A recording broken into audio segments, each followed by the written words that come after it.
Okay, obviously you're up here, so we're not over at your house. So there's some preliminary stuff I'll have to do. Because I'm up here and I'm asking you questions and I'm doing an investigation on homicide, I'm gonna have to give you your rights. Okay. Today's date, 3/31/09. Time right now I have is 8:58 hours. I know we talked the other day. I kind of was in a rush because I was trying to get over to talk to Larry. So I didn't get a chance to get a recorded statement from you. This is going to be that recorded statement. Okay. You're going to have a lot of the same questions I asked you the other day. Obviously, the new part would be, her wallet and stuff about that wallet. You have the right to remain silent. Anything you say can be used as evidence against you in court. You have the right to have a lawyer present while being questioned. If you cannot afford to hire a lawyer will be appointed for you without cost before questioning. If you wish to answer questions now without a lawyer present, you will still have the right to stop answering questions at any time. Okay. You understand each of those rights? This basically is the form, and those are the questions I just read through you. What I'd like you to do is initial by each one, and then right here where it's signed, and then I'll witness it.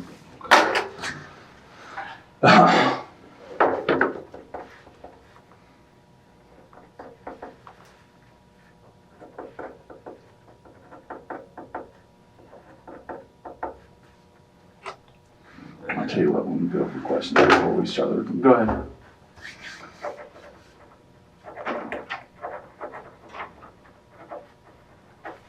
Okay, I'll witness this.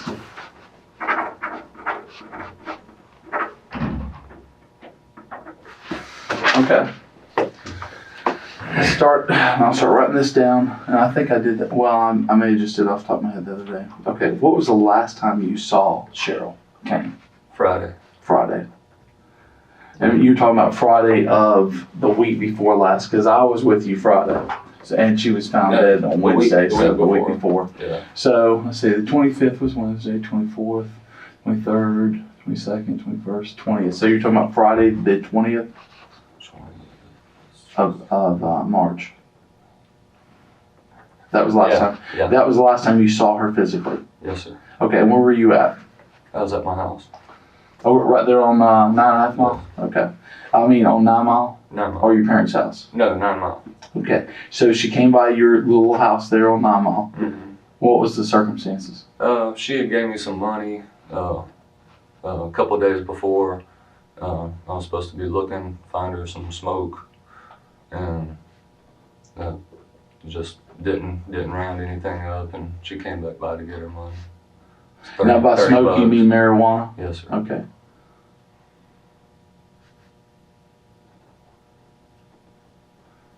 And it was $30? Yes, sir. Okay. And so you didn't have any luck finding her any weed, so you gave her the $30 back. Yes, sir. Was anybody with her when she came by? No, sir. Okay. So she's by herself. What was she driving? Her white car. Okay.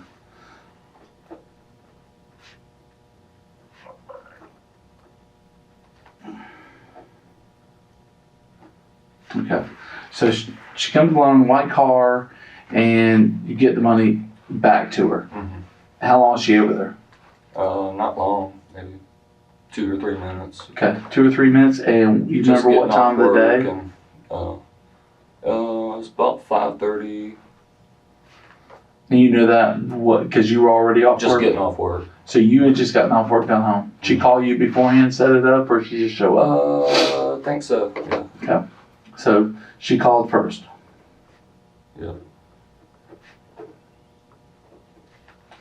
And this occurred around 5 p.m., 5:30? 5:30. Around 5:30 p.m.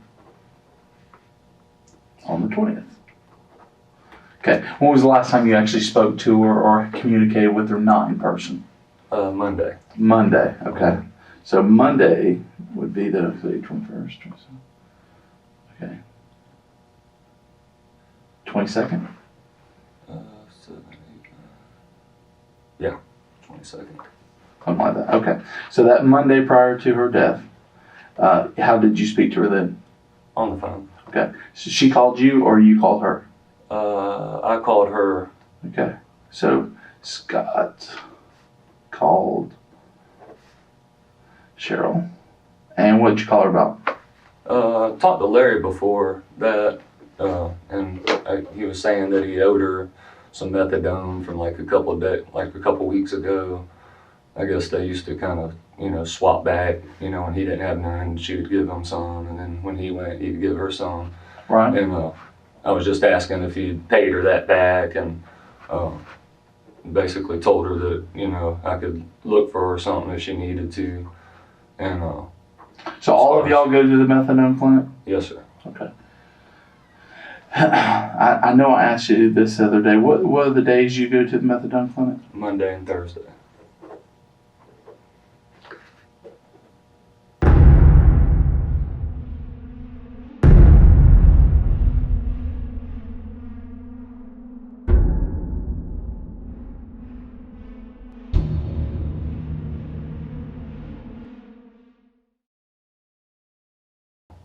So all of y'all go to the methadone clinic? Yes, sir. Okay. I know I asked you this the other day. What are the days you go to the methadone clinic? Monday and Thursday.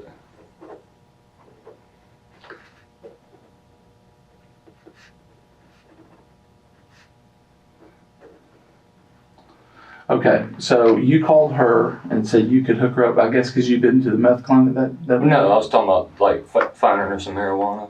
Okay, all right. And she said that she didn't need like a quarter or nothing this time. She just wanted something real small, Okay. like a little nickel or something like that. Okay. And Well, you make a little profit off that or something? Or you get a little smoke off of it? Not really. I kind of quit smoking, but Okay. just, I mean. But you're close Only enough time I friends really- with her that you hook her up that way? The only time I really hear from her or talk to her is if she wants something. I mean, Right. we don't really have like that relationship, like hang out all the time and, Right. buddy. I mean, she used to come over when Larry lived with me, she would stay some and kind of told him, she'd stay over, like stay the night sometime. And I told her Derek really didn't, he really didn't even like me having a roommate to begin with and then the extra people. So, but I mean, besides that, when she would come over, I mean, we really didn't, we didn't go out to the club together. Remember you asked me if we had a relationship, but Right. I mean, no. Okay. No relationship. So or nothing. Monday, you call her Mm-hmm. and say, hey, I can hook you up with some weed? Yeah, Is that the basics of it? Somebody fixing to get some. Okay. And did she take you up on that offer? She said she just wanted something small. Okay. So I was like, do you think he would do, like a nickel? I said, let me call and check. Okay. Did you call and check? Yeah. And was he going to do a nickel? He was, but it's just waiting to get it. Okay. And so what was the arrangement from that point? Did you call her back? Call to her let back know? and let her know.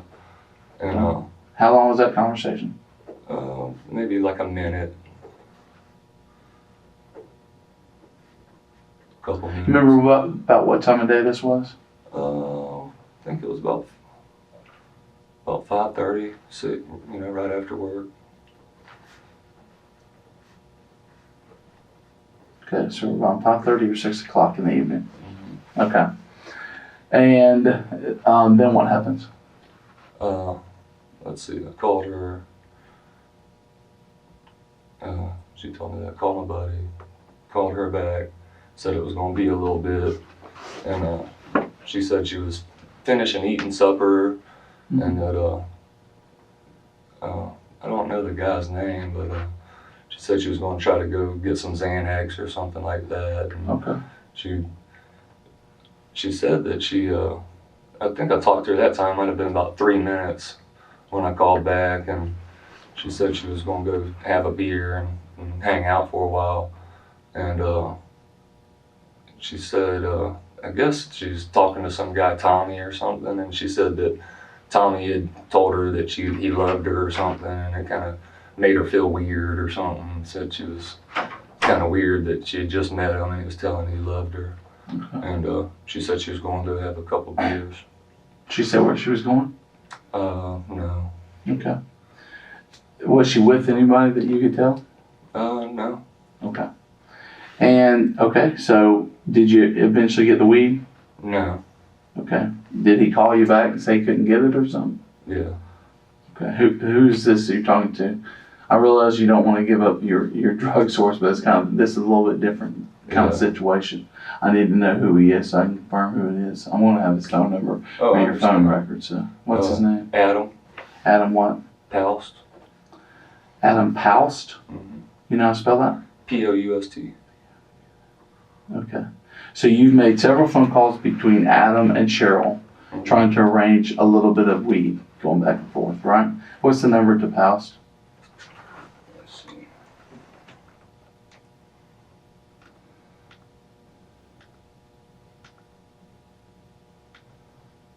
516-8109. Okay. I mean, he said he could do, like, he could probably do a nickel. He didn't have that much right now, but, you know, he'd be getting some more probably later. And I just, you know, I really didn't want to mess with it. You know, just something small. Okay. Not that I'm really into it for profit, but, you know, Right. $5 here and there. Okay. So, how many phone calls go between you and Cheryl that time? Do you remember?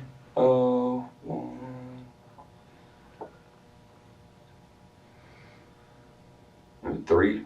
Okay. So maybe 3 calls. Mm-hmm. Okay. And you never see her. What time was the last call? Maybe 7. All right. It's around 7 p.m. Okay. And when was the last time with Adam? I think I called Adam once. After that? You know, when I called him to see, you know, if he would do something small, he said he didn't have none right then, but maybe later. But I really didn't even call him back after that. Just so one phone call. One phone call. Well, what did you take it to be later as going to be? I mean, like later on. Later in the night? Later that same night? Later. And you didn't call him again? No. And wasn't she kind of expecting you to get some weed for her? It's just kind of, I mean, she only wanted like a nickel, you know, and I mean, she would call me, you know, a lot of times and I just wouldn't call back, or she'd call and I wouldn't answer, or just not really wanting to mess with it, but. And that's the last time you talked to her? Yes, sir. Okay. And she never came over that night? No, sir. And she never talked to you on the phone again after that? No, sir. Okay. And of course, yesterday I get over to your house because I get a call from the family saying Larry Spears has called them saying that he was over at your house and had found Cheryl's wallet in your room, yes, sir. Under your bed. And when I went over there and talked to you, you said that's where you placed it. Is that correct? Under the mattress. Under the mattress, right. Well, under your bed, under the mattress, sorry. Yeah, between the box spring and the mattress. Yeah. Is that correct? Yes, sir. Okay. When I got there, Larry set the wallet on my car, and I collected it from him. And you were standing there when I did that, is that correct? Yes, sir. Okay. You told me at that time that you had set it there for safekeeping, is that correct? Yeah. Okay. When did you find that wallet?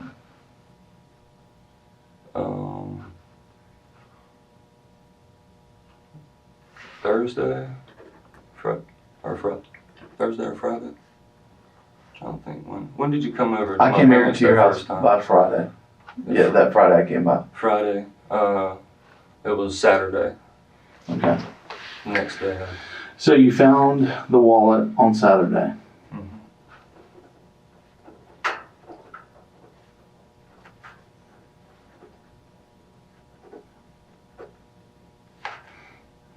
Did you work that day? Yes, sir. Okay. Did you find it before you went to work, after you went to work? After. Okay. So you found it the evening time. You remember what was the circumstances? Tell me how you found it. I was packing up the rest of Larry's stuff. I mean, like I said, he'd already got his bed and some of his clothes. He left a basket and stuff in the dresser. And I mean, I was packing the rest of his stuff, putting it out there on the little sunroom. Okay.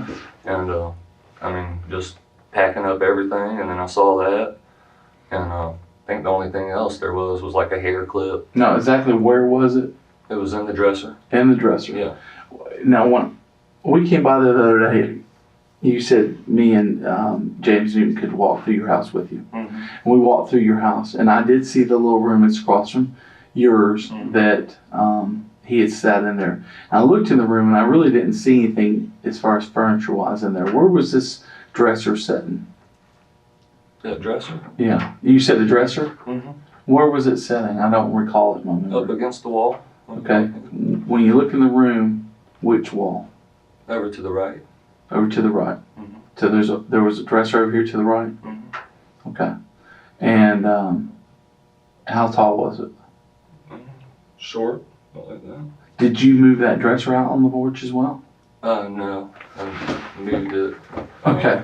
So when I came back over there yesterday, Mm-hmm. and you gave me that written consent to go through your house, and we walked through the house, was that dresser still in there? No. Okay. Where was it moved to? Ended up giving it to some Fowlers, the Tasha, and they drove by when we were out there yesterday. Okay. They drove by and they were in that Jeep Cherokee. And the people that were talking, they said, mentioning Larry, they were there to see Larry. Maybe because they saw Larry there first, but I mean. Okay. All right. You gave it to them? Yeah. Okay. And a lamp. When did you give that to them? I think that day, Saturday. Saturday? Mm-hmm. So they came over at night? You got that? Mm-hmm. And who were these people? Pam and Tasha Fowler.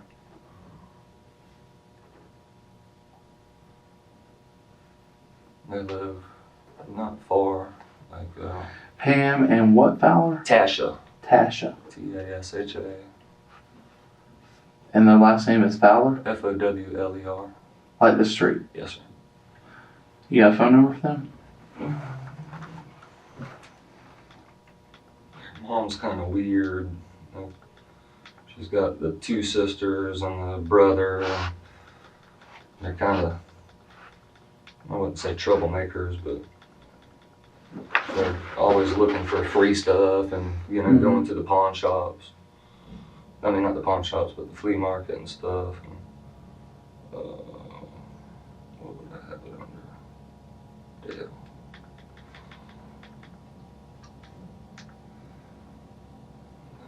Fowler, that's right. They just got a new phone, and I'm not supposed to call it, but I'll give you the number here. It's 637-1446. 637-1446. Okay. Now, when you found this wallet, did you go through it? I just unzipped it and seen that it was her ID. Did you think that was important? I thought it was just something that would need to hold on to. Okay, so when I came over and I talked to you on Friday, and I said that I was, investigating the death of Cheryl, Mm-hmm. and then I was looking to talk to Larry, and could you assist me in contacting Larry and all that? Mm-hmm. You didn't think that finding the wallet in Larry's old bedroom was of importance? I really didn't think of it at the time, like putting two and two together, like, that was her wallet. I just, because she's had stuff there before, and, it really didn't click like, oh, that was her wallet. I figured it, might have been like an old wallet or. Okay. But you saw her driver's license in it and all Mm-hmm. that? Okay. She got her driver's license and all that stuff in there, and you didn't think it was important? Okay. And then for safekeeping, instead of calling me, you put it under your bed? I just stuck it under my mattress. I didn't put it out with this stuff. I knew I was going to. Figured you'd be calling the next day or the day after. Okay. And so, you never saw Cheryl again and never talked to her again after that Monday? No. Okay. Where were you Monday night? I got off work, got in the shower, went to my parents and ate supper. Okay. Been eating over there lately. Just Okay. spending But you, some time. what time do you get off work? About 5:30. Okay. You told me you were making those phone calls here at 5:30. Are you over at your parents' house making these phone calls about drugs, or are you at your house? No, I was at my house. Okay. So Getting in the shower. you said 5:30 or 6. So when are you eating? About 7. 6. About 7. Okay. So you went home, didn't take a shower at your house, right? You took a shower at your parents'? No, took a shower at my house. Okay. So you take a shower at your house, make these phone calls, and you said you did phone calls up until about 7 p.m. And then I guess you go to your parents' house. And your parents will confirm that you had dinner with them that night. Yep. Okay. So you had dinner at your parents' house. With your parents? Yeah. Who all was there? My mom, my dad, my sister, my niece.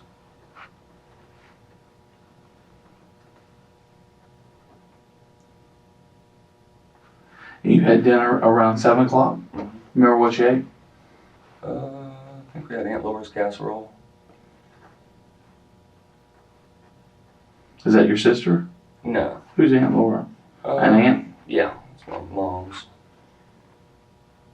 What do you call it? Is that her recipe, or does she come over and make it? No, it's okay. Her It's recipe. Type thing. Okay. So you had dinner over at your parents' house, and then what'd you do? Just went back to the house. Okay.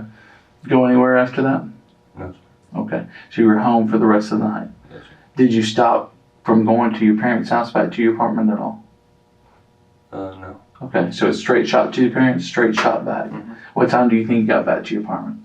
8:30. 8:30. Okay. And then what do you do? Just hang out there all night? Yeah. Okay. Usually go to bed by Did you work Tuesday? Tuesday. The next day? No. You were off? Yeah. Is that a normal day off for you? No. I just was fixing to be going to court. I mean, not to court, but to probation and that warrant thing. And was it Tuesday? Tuesday, I ended up turning myself in on that warrant. Okay. What time Tuesday did you turn yourself in? Maybe 4:35. Was at my parents' pretty much all day.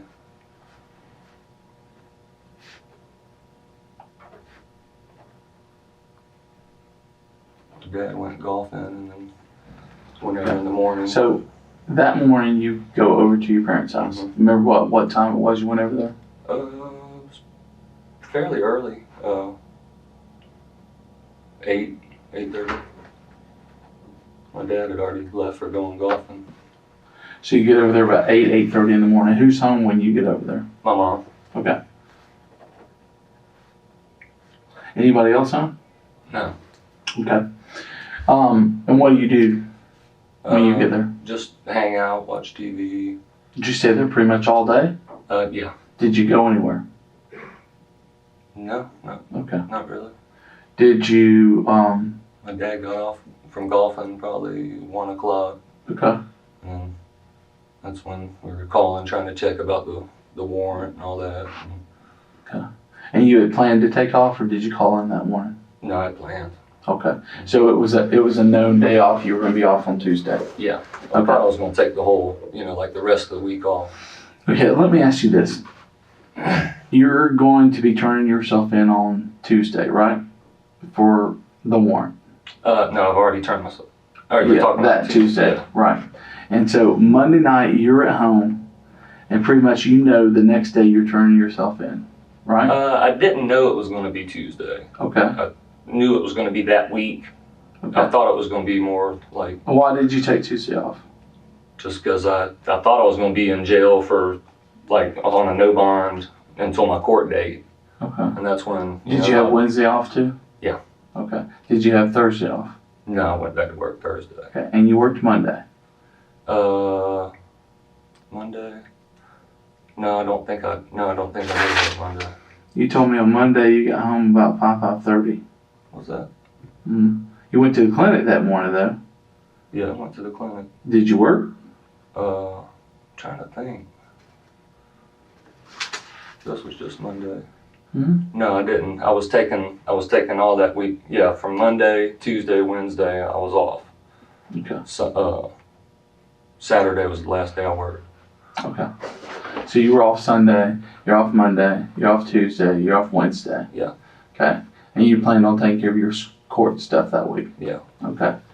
And you didn't do it Monday. No. Okay. So Monday night you're home. So you figure you got Tuesday and Wednesday to take care of it. You know you got to wait for first appearance and all that, right? So that's why you were waiting. So you turned yourself in, and you thought you'd have no bond, so you'd see the judge the next morning. Is that what you planned on, hoping to get out that then, or what? Well, just from everybody I talked to, they say when you violate on a technicality, there's a no bond. Right. And usually, when you go in for the warrant, you stay there for at least a month till your court date. Okay. So, I had planned in my head that, this was it for a while. I was probably going to be going for a month. And you weren't going out partying? No. Okay. All right. Okay. So your last night possible of freedom for a month, and you weren't going to go out and do anything? Well, I mean, I didn't know it would be Tuesday. But right. My boss man, Henry, Derek's dad, called down there because I told him, I wanted to take a week off. Right. Because, I'd probably be gone for a while. And he's like, well, I know it sounds selfish, but we need your service, Yeah. Need you to work, we miss you. And, so Henry called down there, talked to my probation officer, and was like, is there anything we can do? Write a letter to the judge, talk to anybody. Right. And that's when she told him, well, all right, this is what's up. They're going to issue a warrant for him today. And go turn himself in, and then he can get out, and then he'll have a month to finish working until his court date. Okay. So that's when I found out. And when did you find that out on? That was on Tuesday. Okay. All right. And so you were home all day Tuesday? At my parents' house. Okay. Until the time you went and turned yourself in. Mm-hmm. They drive you down there? I drove down there. Okay. And you went alone, I'm assuming? Mm-hmm. So you plan on leaving your car down there? Well, no. Did you know at that point it's an ROR? She told me, she told him, well, Henry didn't tell me. He said, go, call Sonny Reed or whoever, go down there, turn yourself in, bail out, and get out. Right. And I called Sonny Reed and was like, hey, can you call down there? I figured he could find out faster than me. Can you call down there, see what the bond is?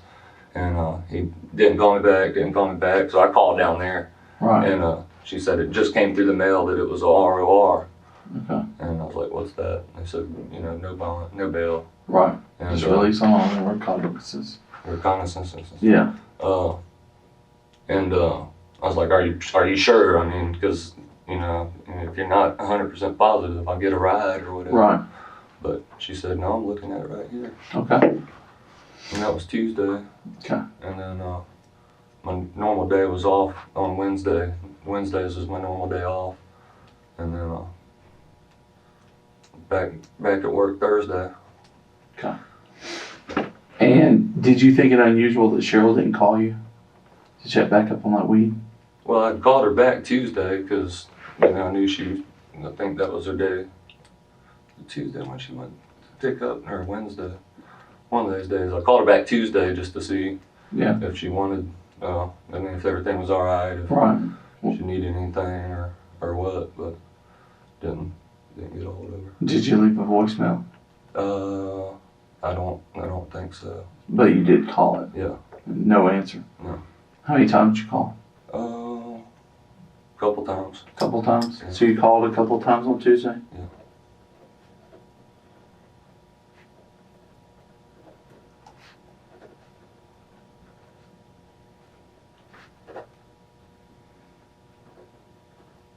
From your cell phone? Yeah.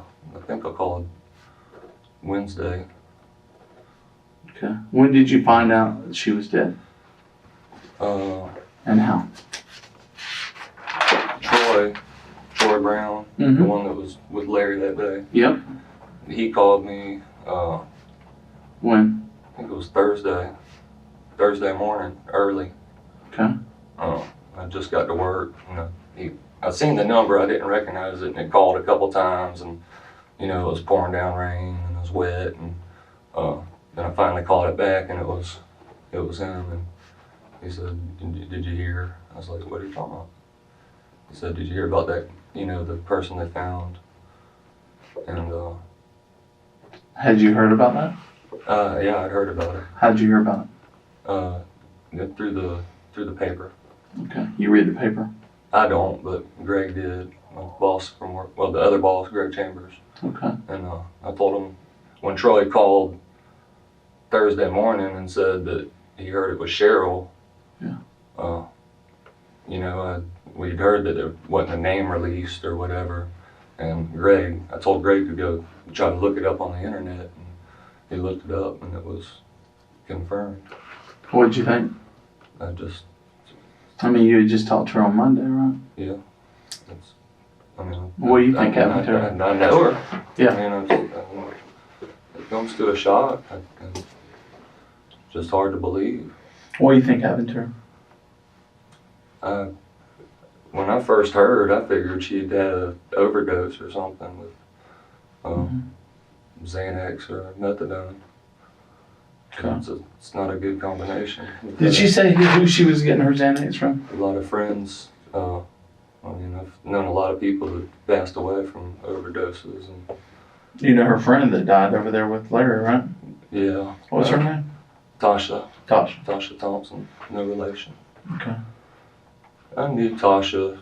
I knew her brother Randy some from here and there, but yeah, it's just too young, man. Too many people. Mm-hmm. Robert Odell. He was friends with Tasha's boyfriend or ex-boyfriend. They used to work on the farm together with his dad, the Gibbs, and all them. He died.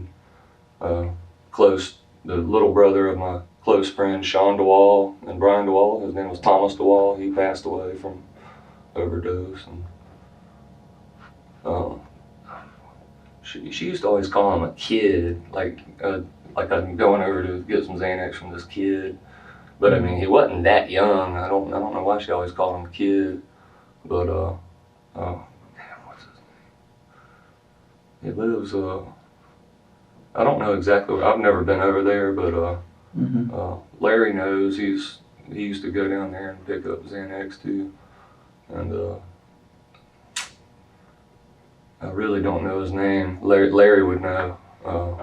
Okay. I'm trying to. It'll come to me in a second. I don't know his last name or his phone number, but I think he lives over off Detroit or in Enfield somewhere, because I know it's out that way. And Okay.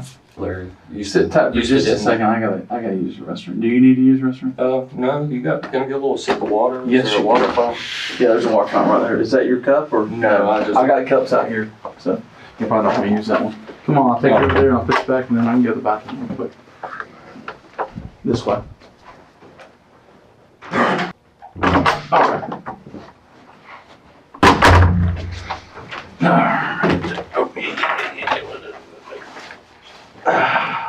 Water hit the spot. Now you have to go to the bathroom. Yeah. Right in your car, maybe. Yeah. I'm gonna look at a couple parts of this real quick. Okay, just confirmation. By the way, I checked. We were over there Thursday. So do you think you found the wallet in the dresser on Friday or Saturday? Was it Thursday? We came by Thursday because I talked to Larry Thursday evening. And I left straight from your house over to Larry's. So. Okay. I think it was Friday. Okay, so it wasn't Saturday for the dresser, it was Friday. Yeah. So I just left there. You're packing up his stuff to put it on the front porch, right? Mm-hmm. And you find the wallet during that time. Mm-hmm. Okay. I remember that kid's name too. What kid? The one with the Xanax. Okay. He was asking about. I couldn't remember. I don't know his last name, but his first name was Josh. Josh. And the other guy that she used to kind of, I don't know if she still talks to him or not, but Jim, I don't know his last name. It's some older guy. Okay. But she used to go over there and hang out, and I don't know, kind of like a sugar daddy or something, but he goes to some doctors and stuff, and I don't know his last name either, but I know he lives over in Beulah. Okay. Okay, let's see. Alright. So the last time you saw her was on that Friday, and she was getting back the $30 that she had fronted you, I guess, to pick her up a little bit of weed. Okay. And now you said that was about 5:30 in the evening. Correct. The last time you spoke to her was on Monday, and you said you had 3 phone calls, somewhere around 5:30, 6, 7 p.m. Right in there. Yeah. And you had no more phone call contact with her after that. Not that day. Okay. And then you said after the 7 p.m. time, the next time you talk to her is on Tuesday, or you try to call her on Tuesday, I called her Tuesday, but you didn't actually get her on the phone. No. Okay. So she's not answering her phone on Tuesday, and I think that's pretty consistent with everybody. Nobody's being able to talk to her on Tuesday. So something happened that Monday night, I would guess. And you said the last time you talked to her was 7 p.m. Okay. And you said how many phone calls did you make to her? I think 3. 3? Okay. And that seems to be adding up for the most part.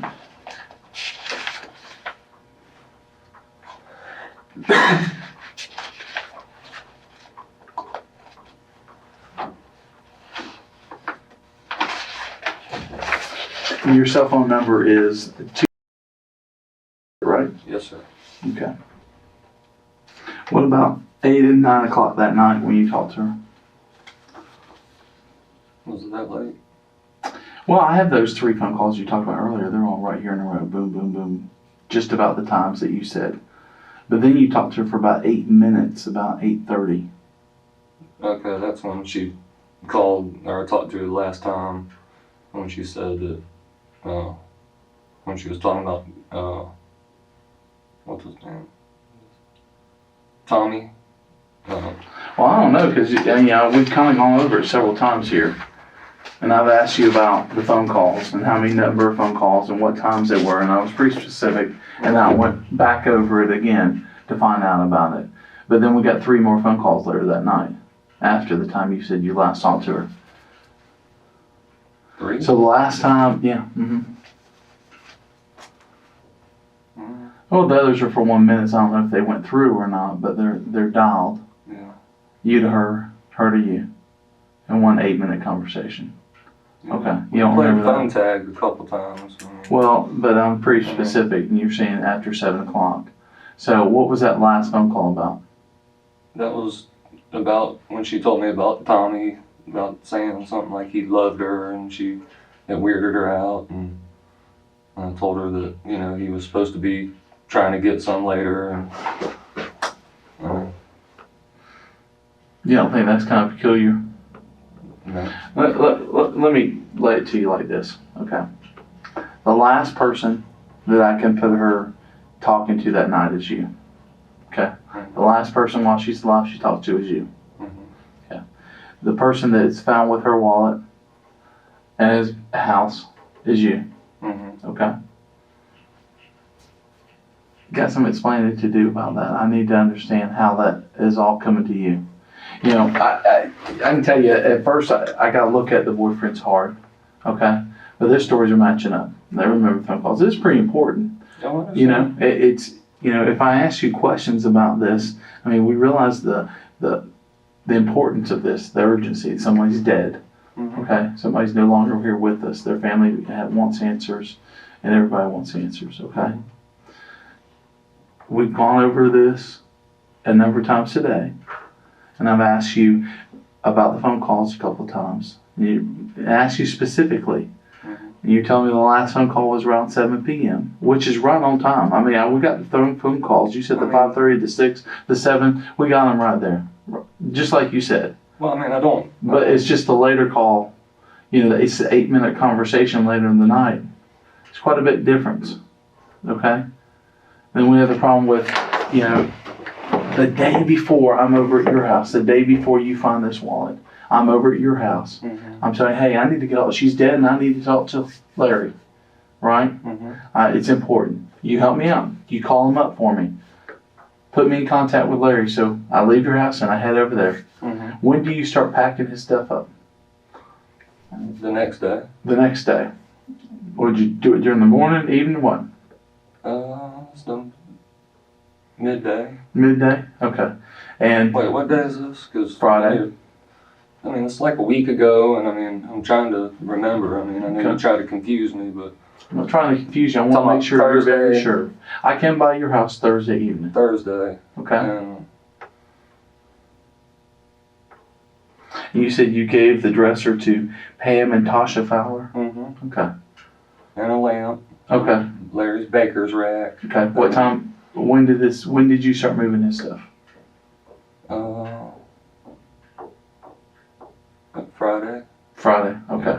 Remember what time you started? Did it take you a long time? There didn't seem to be much in that room when I glanced in there. No. Okay, so what time do you think you started?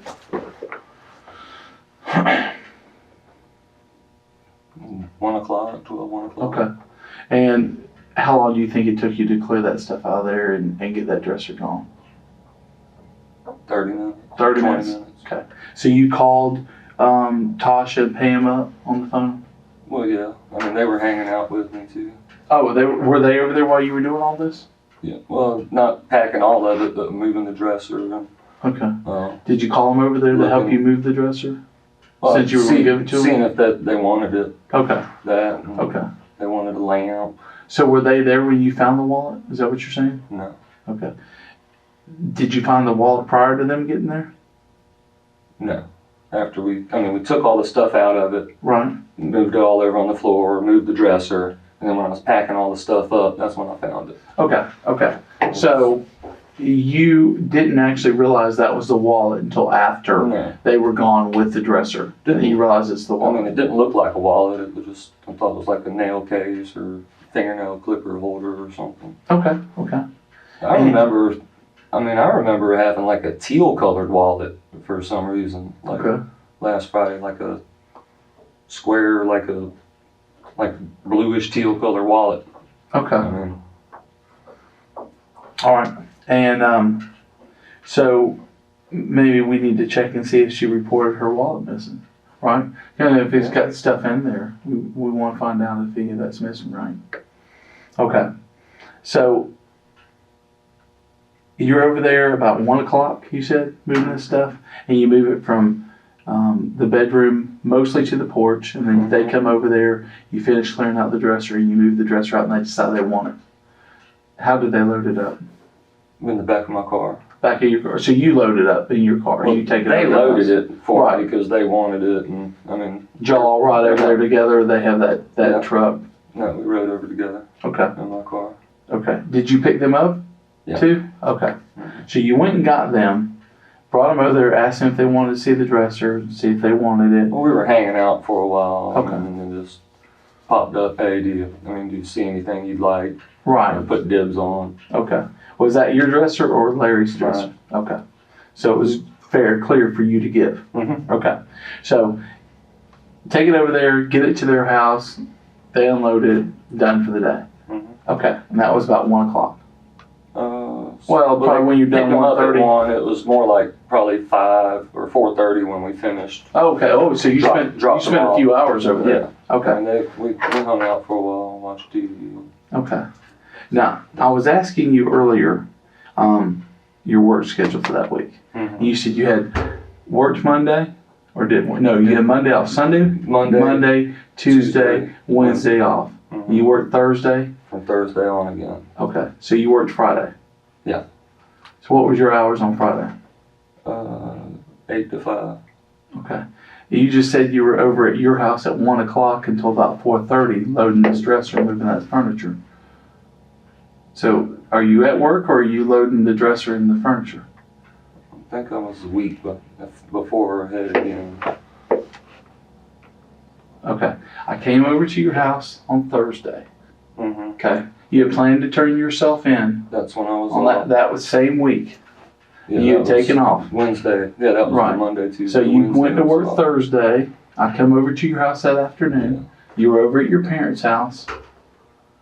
Remember? Mm-hmm. And I said, hey, do you mind us seeing your apartment that you shared with Larry? Mm-hmm. And you rode with us over there. Okay? You put me on the phone with Larry, and I told Larry I'm on my way over there. I interviewed Larry because it's recorded and all that stuff. And I got the date all written down. I interviewed Larry.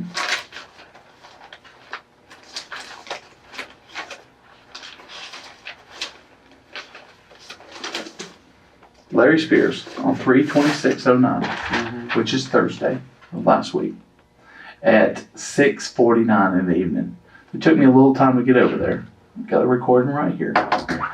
The next day is the day you said you moved that furniture, got rid of the dresser. Wednesday is the day we find her dead. Thursday's the day I talked to you. Wednesday is when the first time we moved the baker's rack and stuff. The baker's rack. What's that? It's like a tall shelf thing. It's got a little counter thing. I guess you put like bread on. It's got some shelves. Okay. Her mom had been wanting that. Larry was supposed to sell it to her or something at one time, and then Whose mom wanted it? Tasha and Pam. Okay, so you're saying you did this moving on Wednesday, not Friday? Is that what you're saying? I mean, a couple different times. I mean, she wanted the baker's rack. Wednesday we moved the baker's rack, and she got I think a lamp and a small little 13-inch TV or 14-inch TV, and that's when Tasha was with me, just Tasha. Okay, and you're saying this was Wednesday? That was Wednesday. Okay. Because that was the day before I went back to work.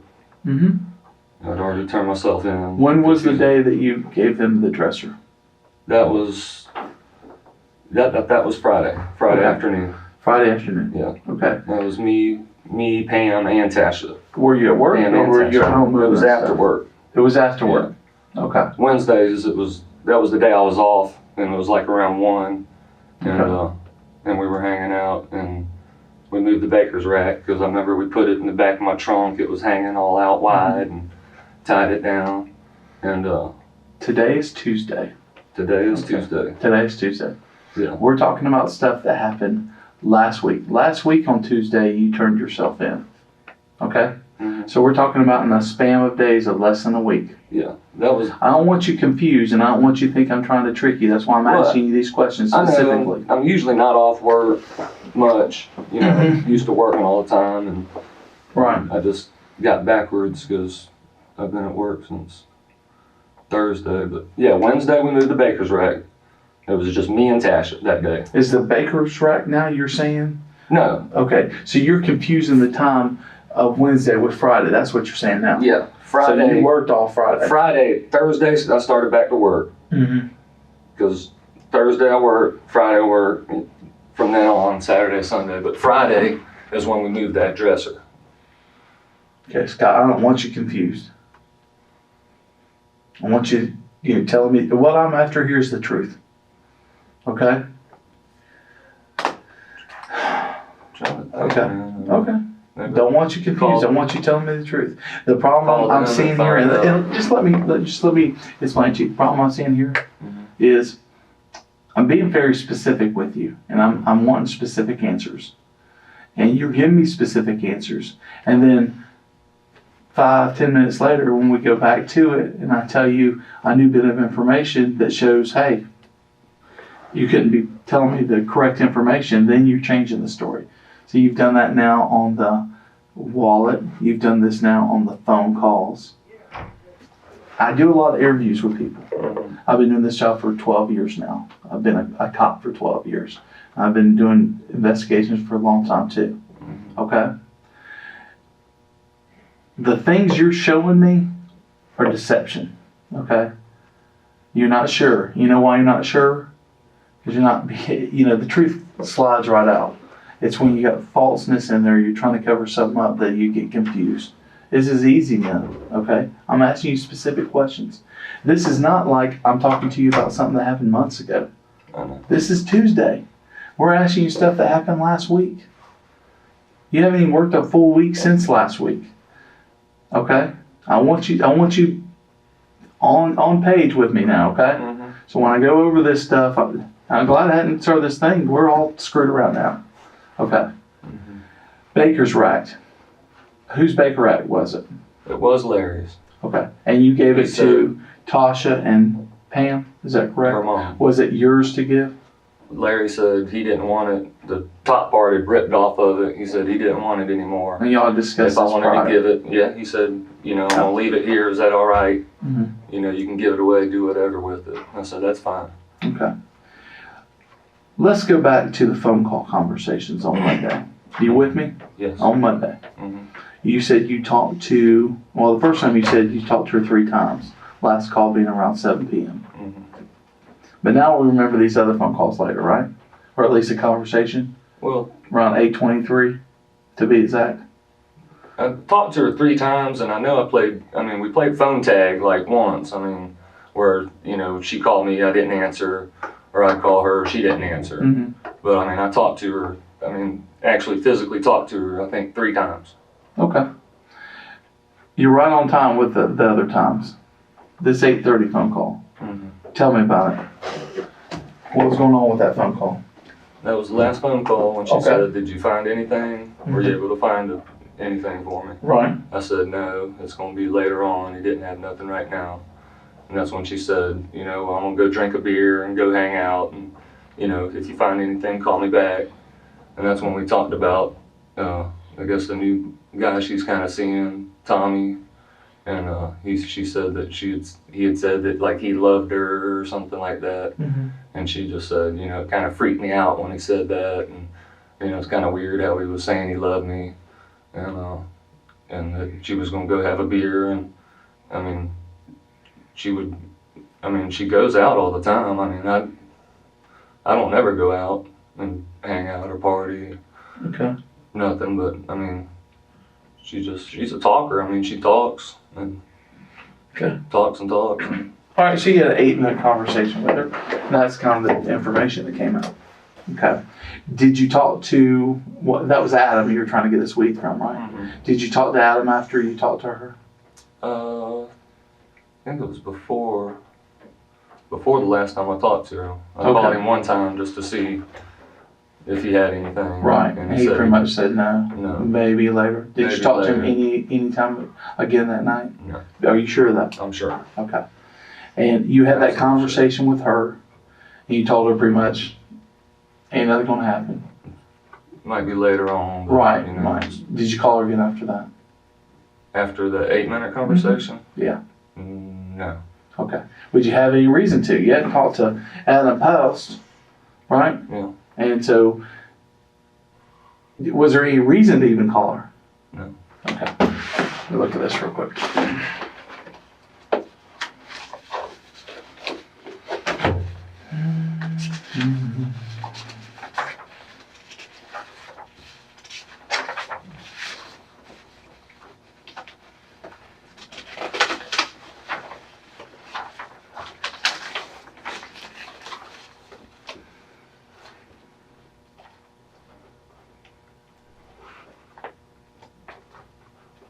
Okay, so after you have this 8-minute conversation with her at 8:22 in the evening, okay, it ended at 8:22. It actually was started about 8:14, according to the phone records. Mm-hmm.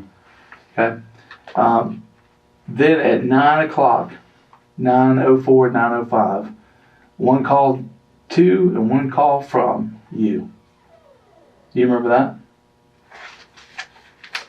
Did I call her and Yeah. then she called me back? Your phone. I'm not saying you called her, but your phone called her. Mm-hmm. Why would you call her? You just, I don't want to confuse you, but Well, you just said you didn't talk to her again. Talked to her a bunch that night. I mean, Okay. I'm not But saying. you're telling me this 8-minute conversation, right? Okay. Pretty much you told her it was done there, but then y'all are both calling each other, what, less than an hour later? Okay. I think, when I talked to her that last time, she was like, you sure you can't get nothing? Mhm. And that's when I waited and called her and said, no. I really don't even remember if I got a hold of her that time. I think I called her. She didn't answer.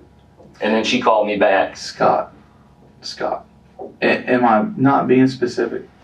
Am I not trying to, I'm not trying to trick you here. People don't never, get a little confused or, I mean, Scott, you've been confused the whole time you've been here. You've been confused the whole time you've been in here. I'm not trying to come down on you. It's just me and you in here talking. I know. I Okay. understand. I mean, But listen to me. I'm asking you questions about a murder. Somebody's dead. Okay. It's as serious as it gets. The pucker factor in here's got to be max 10. I mean, you couldn't be more of a scary situation than talking about a murder with a homicide investigator. I understand that. Okay. But I'm putting your point on, and I'm asking you specific things, and I'm making sure each time I get done asking you this question, are you sure? Are we right there? Okay? You told me this 8-minute conversation ended. You wouldn't have any more reason to call her, but I have both of you calling each other less than an hour later. I mean, I talked to her before that. I mean, I must have talked to her maybe for 3, 4, 5 minutes. I don't know in my head, like, okay, this time I talked to her was the 8-minute, this was the 5-minute, this. I mean, I'm not trying to BS around or, I mean, I want to say that's the truth and I know for 100%, but I'm not sure. I mean. That's why I'm asking you. What would be the reason to call her after that? You said the conversation was over. You pretty much had told her at that time that, wasn't going to be able to hook you up. That was it. And she gave you a little conversation about Cody, and she said, hey, call me if you do run across something. And you said, would you have any more, do you have any more reason to call her? You said, no. Did you call any more? No. Are you sure? I'm sure. And then I pull up the phone records and tell you, y'all both have a phone call conversation. Oh, yeah. Well, I mean, come on, man. I don't know what to say, man. I don't either, because you're changing your story every time. I'm not trying to change my story. Okay. I mean, but do you see my point? I see where you're coming from. Okay. I don't know. I wasn't there. Okay. I don't know. I wasn't there.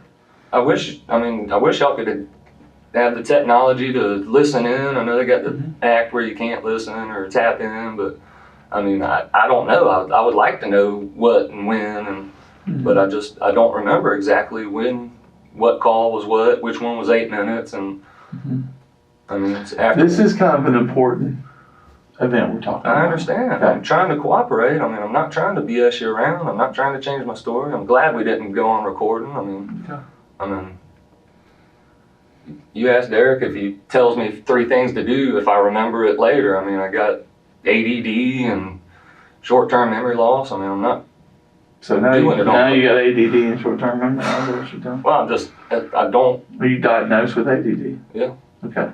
Took Ritalin as a child. Is that what you're telling me? Yeah. I mean, everybody, 90% of the kids are these days. But I mean, I just don't remember a lot of stuff. I got to put note to self on my phone just when he tells me 2 things to do, because if I help 3 customers and I'll forget. I mean, I'm not clouded by. So you're saying anything I ask you and I ask you? No, not anything. I'm just saying it's, Well, I mean, it's been 3 or 4 things now, man. I mean, it's hard to, get a specific answer from you if I know 2 minutes later you're going to change your story on it. It makes it a little difficult. I understand. That's why I'm saying, are you sure? Each time. Well, I'm not going to say I'm sure. I'm going to say I think. Okay. I mean, I don't know what else to do. I mean, I don't know when exactly it was when I called her. She didn't answer, and what place it was. If it was the 3rd or 4th call. I mean. Had y'all had any kind of problems going on? No. Okay. Had not at all. There been a situation where you owed her money or she owed you money? Just like the $30. The $30. Yeah. You remember riding with her, being with Jackie and following you because she owed you money? Jackie. You know her friend Jackie? Villanueva? Mm-hmm. Villanueva. No. Do you remember? I mean, I know who she is. Right. Okay. Yeah, actually, I think y'all do methadone the same day, don't you? I don't. You don't see her when you were up there for methadone? No. What days do you go again? She's dating Justin Thompson or something. Monday and Thursday. Is he related to you? No relation. Okay. You go Monday and Thursday. Mondays and Thursdays. Okay. I think she goes Mondays and some other day.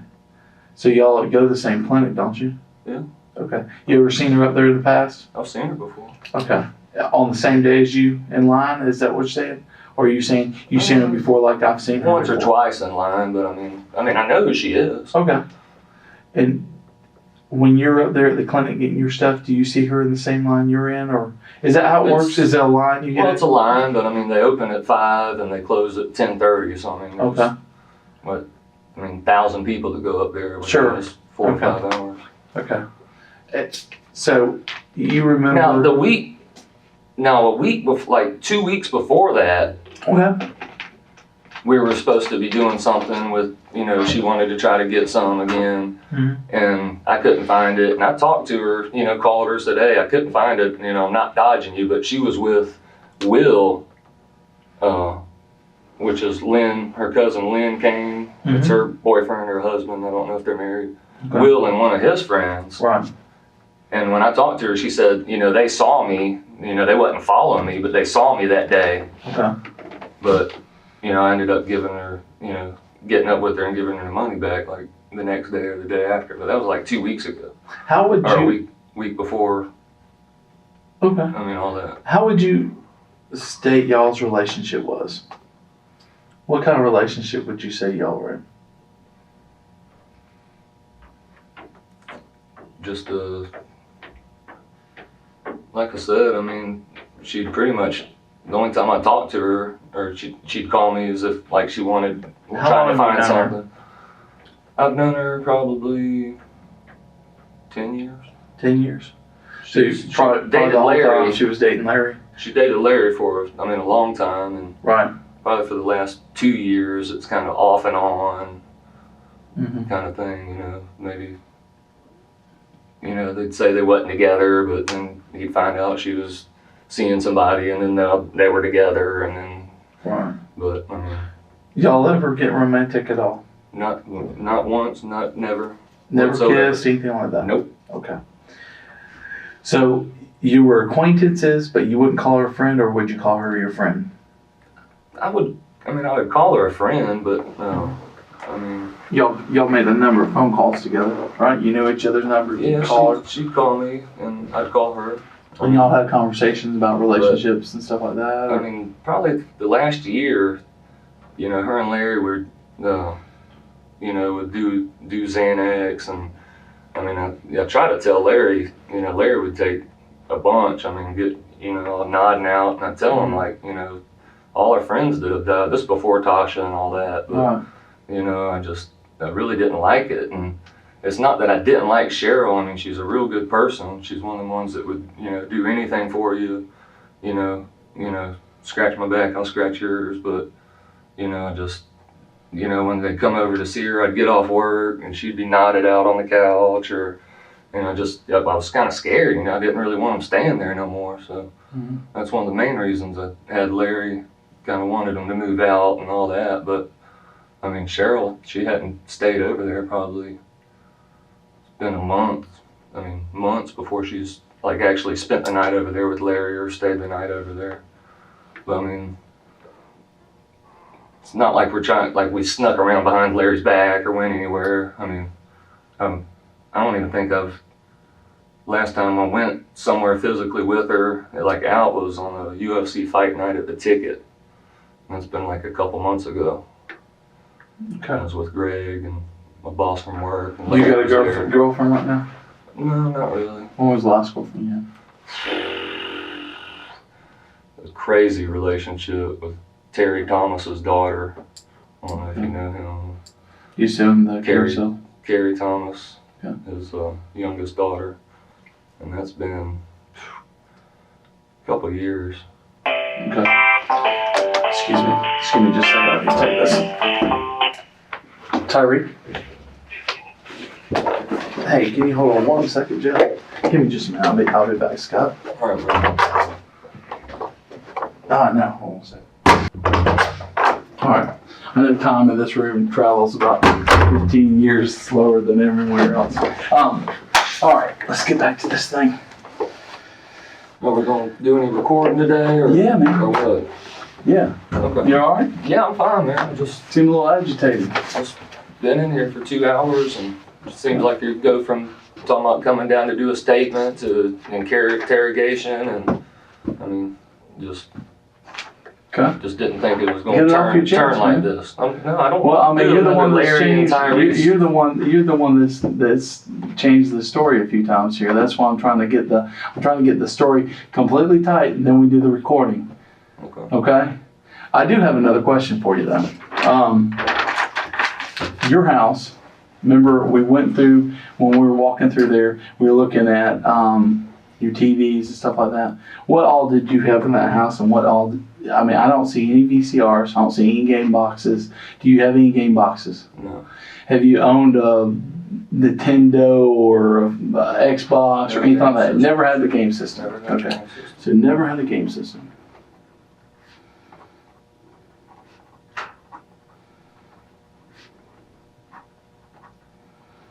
And that's completely, there's never been one in there. Did Larry have one? Never. Okay. No, Never. We're sure of that. I've never been into Nintendos. That's something. Well, I'm not saying you know. I've never. I'm not saying, I say Nintendo, I mean the Xbox, Xbox. PS2, all those game consoles and all of that. Computers. No. Okay. Never had one in the house. No. We're sure that. I'm positive. Okay. I'm saying, are you sure? Because. No, I know. Okay. We're on the same page now, but Okay. are you sure? No, Sure. never had a computer. Okay, I did notice a TV in your room. Mm-hmm. VCR, DVD player. I had a big screen TV. Okay, where'd it go? I sold it When? to the neighbor 2 weeks ago. 2 weeks ago? In a couple weeks. Is it the same Tosh and Pam? No. Okay, 2 weeks ago. Big screen TV. What brand? Like a Sony. Are we sure? Yeah. Sony, Okay. Sony And screen, do you like know the neighbor you sold it to? 60 inch, something like that. 58 or 60 inch? Yeah. And which neighbor did you sell it to? My neighbor Adam. Adam? Yeah. Adam Faust? Mm-hmm. Okay, so the guy who you were trying to get the He works weed with from. me too. Okay.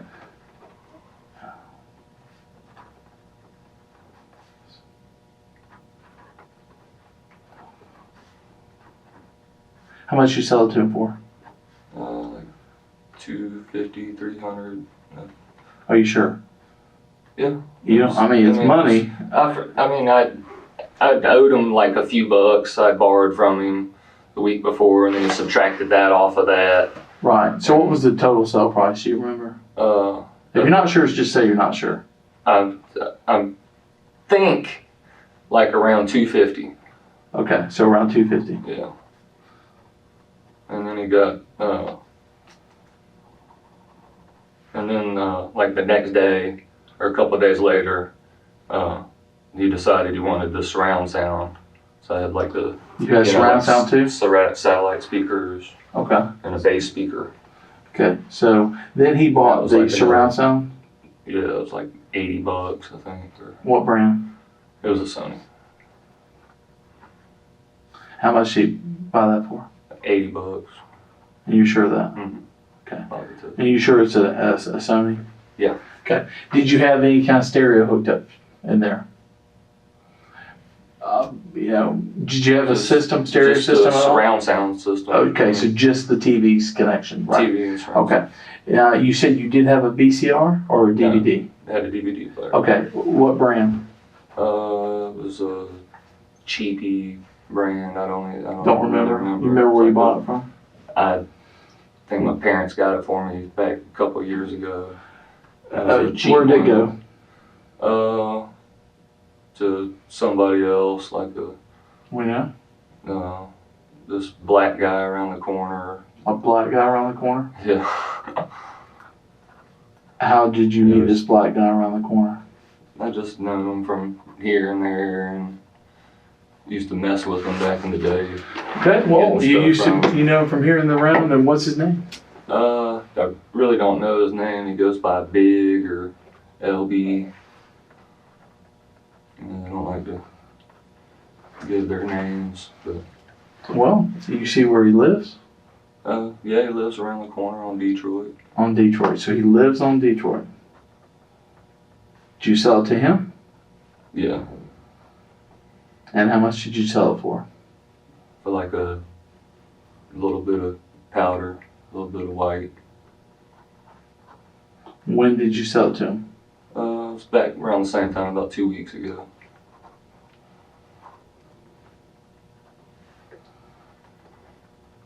So this meeting 2 weeks ago, and let's get this clear. Last week would not have occurred. You wouldn't have sold it to them last week. No, It would have been the week before yeah, that. it was back. So the week before her murder. Yeah, probably You're sure it's the week before her murder? back just same time when I got rid of my TV, sold my TV and stuff.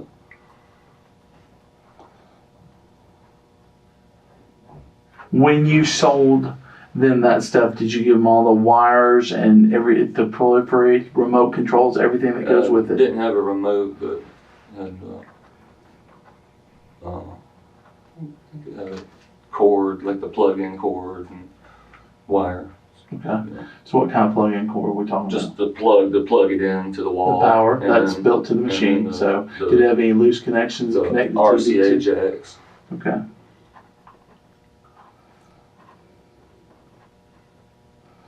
RCA jacks, meaning those triple cords. I think it was a Like double. It was blue, like a red, double. It was a red and a white and a yellow somehow. together, and then like a separate yellow one. Yeah, the normal. Yeah. Okay. Now, let's get back to this black guy. Black, big, LB. Where in Detroit does he live? Like Detroit by Untriner. Okay, Detroit and Untriner. Well, at Detroit and Untriner, there's a trailer park. Mhm. There's a closed down store. Mhm. There's a field. Mhm. I can't remember what's on the other side. There may be a house. Is he in that trailer park? In one of those trailers. He's in one of those trailers. One of the Are you sure? I'm positive. I mean, I'm pretty sure that's where he stays. I mean, Pretty sure, or are you positive? I'm pretty sure. I mean, I'm 99% sure. I don't know, like, if he pays rent there or if it's a girlfriend or what, but I know. And he always goes by Big or LB. Yeah. Does he call you Scott? Nah, I mean, I don't even know if he knows my name. Just the white boy with the Caprice. White boy with a Caprice.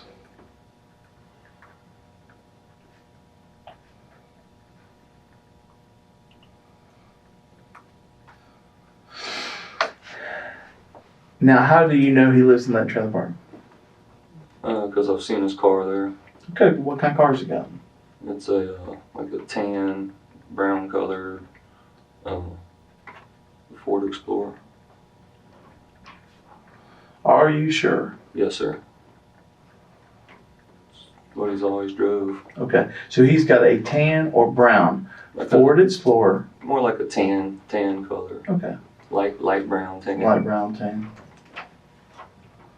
Ford Explorer, 2 or 4 door? Is it like one of those sports with just the 2 doors? It's a 4-door. To come drive by your house and get the DVD Mhm. player? And paid you how much? It's like a 20. Of powder? Mm-hmm. Okay. And Trying to be completely honest with Oh, I you here, understand. you know. I mean, Yeah, I I'm not understand. BSing you. I wouldn't make up a story like this or anything. Okay. but you can't get in trouble for telling me about drugs that you had, only if you're in possession of them, so you're not in trouble or anything. Well, I mean, I want to come clean. I don't want to, you know, I want you to come clean too. that's what I don't want you to think I'm trying to hide stuff. Okay. This brown or tan Ford Explorer, you've seen him driving in it, so it's definitely his. Mhm. And you've seen it over there in that trailer. Have you seen him with it over there in that trailer? I've seen him like Okay. outside the trailer. I think it's the second one in. I know there's Second one from the Detroit side or from the Untriner side? Detroit. Okay, so coming in that front side on Detroit into that trailer park, you think it's the second one on the left or the right, or is there a side? It's just 1, 2, 3. There's 1, 2, 3 trailers long ways facing Detroit. Right, You know, Untriner, Detroit. right. When you pull in, they're on the left. There's 1, 2, 3, and then there's another one that's kicked this way. Okay. And then you can come in off the Untriner side, and I think there's 1 or 2, but they're the blue and white trailers. And I You think it's the that's second one in, I think. That's where I see it parked, but you know, you might stay in the front one. You ever I call don't know. You ever called him? Yeah. You got his phone number? Yeah. Can I have his phone number? What do you have him listed as? I think big, but On your phone, you can probably read it right off. yeah, big. But I think he told me LB is what they call him. I don't know because he's like a lot of pounds or what. 281 281 1665. 1665. Yes. Okay. All right. So, anything else electronic in your house that's not there now?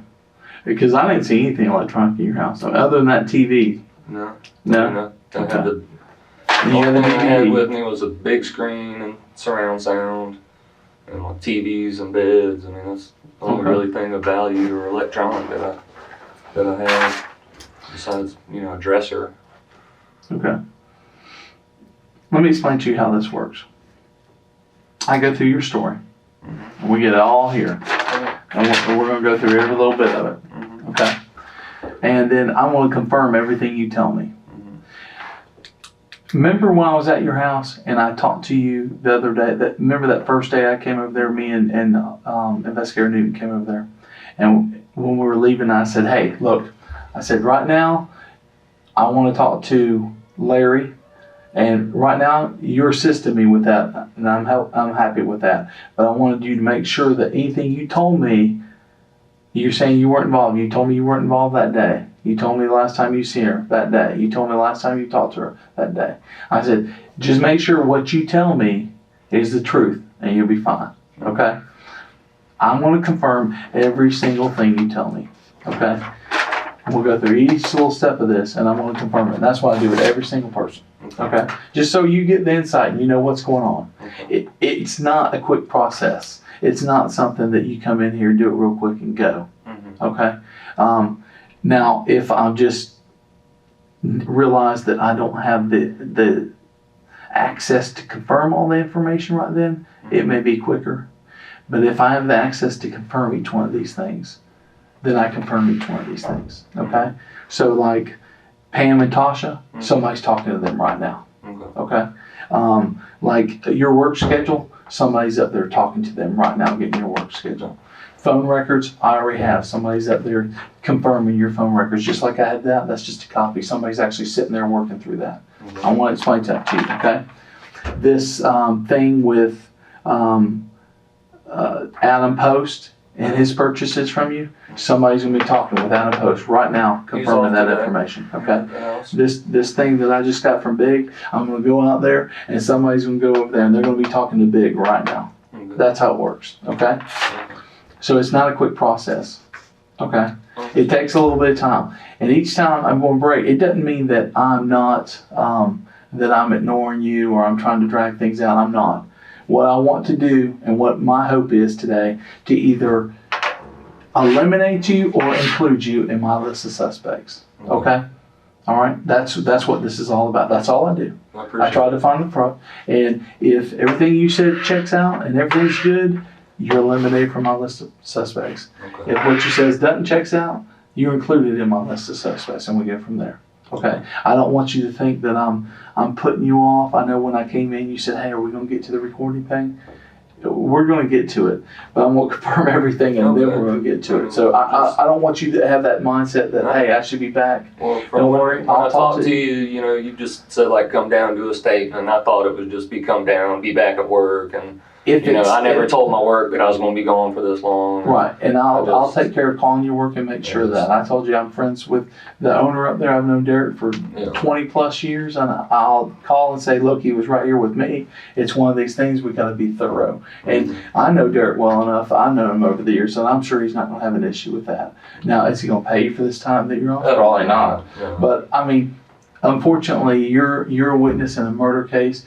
And it's a friend of yours, so I hope you want to cooperate and help with it. Okay? We want to find out who killed her. That's what my goal is. Find out who killed her and prosecute the person that killed her. That's the whole goal. Okay? So it does take a little bit of time, but That's why I'm being completely honest, and I'm here to help. I wasn't trying to rush and say, I'm getting pissed off, or I want to leave. Well, you seemed a little agitated, so I wanted to kind of explain it to you. I don't want any kind of misinterpretation. Okay. So, I'm going to go out here and give this information on this big LB guy. We'll confirm that, and we're also going to have to add that information on Adam Post to the person talking to Adam Post. Do you have like a smoking room or anything? If you need to smoke, I'll get somebody here that will. Obviously, we can't have a room here. I understand. But I can have somebody walk you downstairs. Give me just a second to arrange it. Not a problem at all. Sit tight for just a second.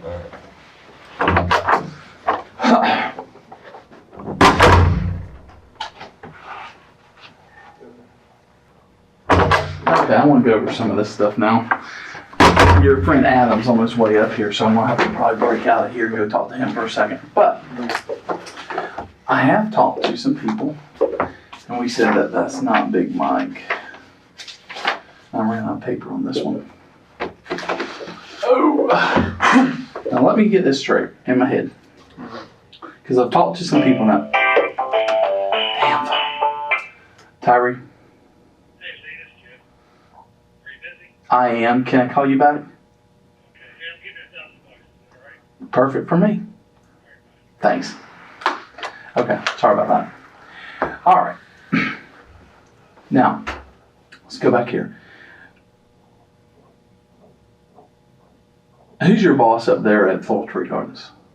Well, Derek's like the head. I mean, he pretty much runs it. But, right. Who you report into? Dan or Greg, either. Dan who? Dan Parker. Okay. What's his job title up there? I guess he's kind of like a manager, kind of. But aren't you a manager too? Yeah, that's what they call me. That's what I was at the tire store, and just kind of stuck with that name. Okay. Just like the. Oh yeah, you worked at Tires Inc. there with John Jinks, isn't that what you told me that time? Okay. So, what is it, your actual job title up there? Because you told me you're the service manager. I was asking you for information. What's your actual job title up there? I just ride around, sell plants. I mean, on the golf course. So, salesperson? I guess you'd call it, say, salesperson. Okay, but you don't have any employees that work for you or anything like that? No. Okay. Now, this Danny Parker, does he have employees? Do people answer to him? Is he a manager? I guess you would say he's kind of high up there, sort of. Kind of. Okay. All right. Who would you? Now, you said when you were preparing to go back to court, you had to turn yourself in sometime that week. You had taken some days off, right? Mm-hmm. Okay. Who did you clear your days off with? Derek. Derek. Okay. I talked to Derek. And Derek said it was okay for you to take what days off? I was supposed to go in and work Sunday. Okay. The Sunday before. This all happened? The Monday. Right. And it wasn't really my scheduled day to work, but he kind of likes me to work with him because, I'm just a good salesperson and a good people's person. And, okay.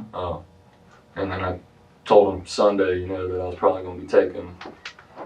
So he cleared it for you to be off Monday, Tuesday, or the whole week? Well, yeah, because I had figured that I was going to be going to, to jail. Sitting in jail till my court date. Okay. So that's when he was like, do you mind if I call your probation officer, or do you mind if I?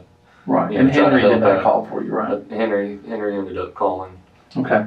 And that was cleared that Sunday, right? Mm-hmm. Okay. So on Sunday, that's all done. And then, what was the day that you gave, or did you sell the furniture to the Fowlers, or give it to them? Just gave it to them. You gave it to them. What day was that again? Well, the Monday is when they got the baker's rack.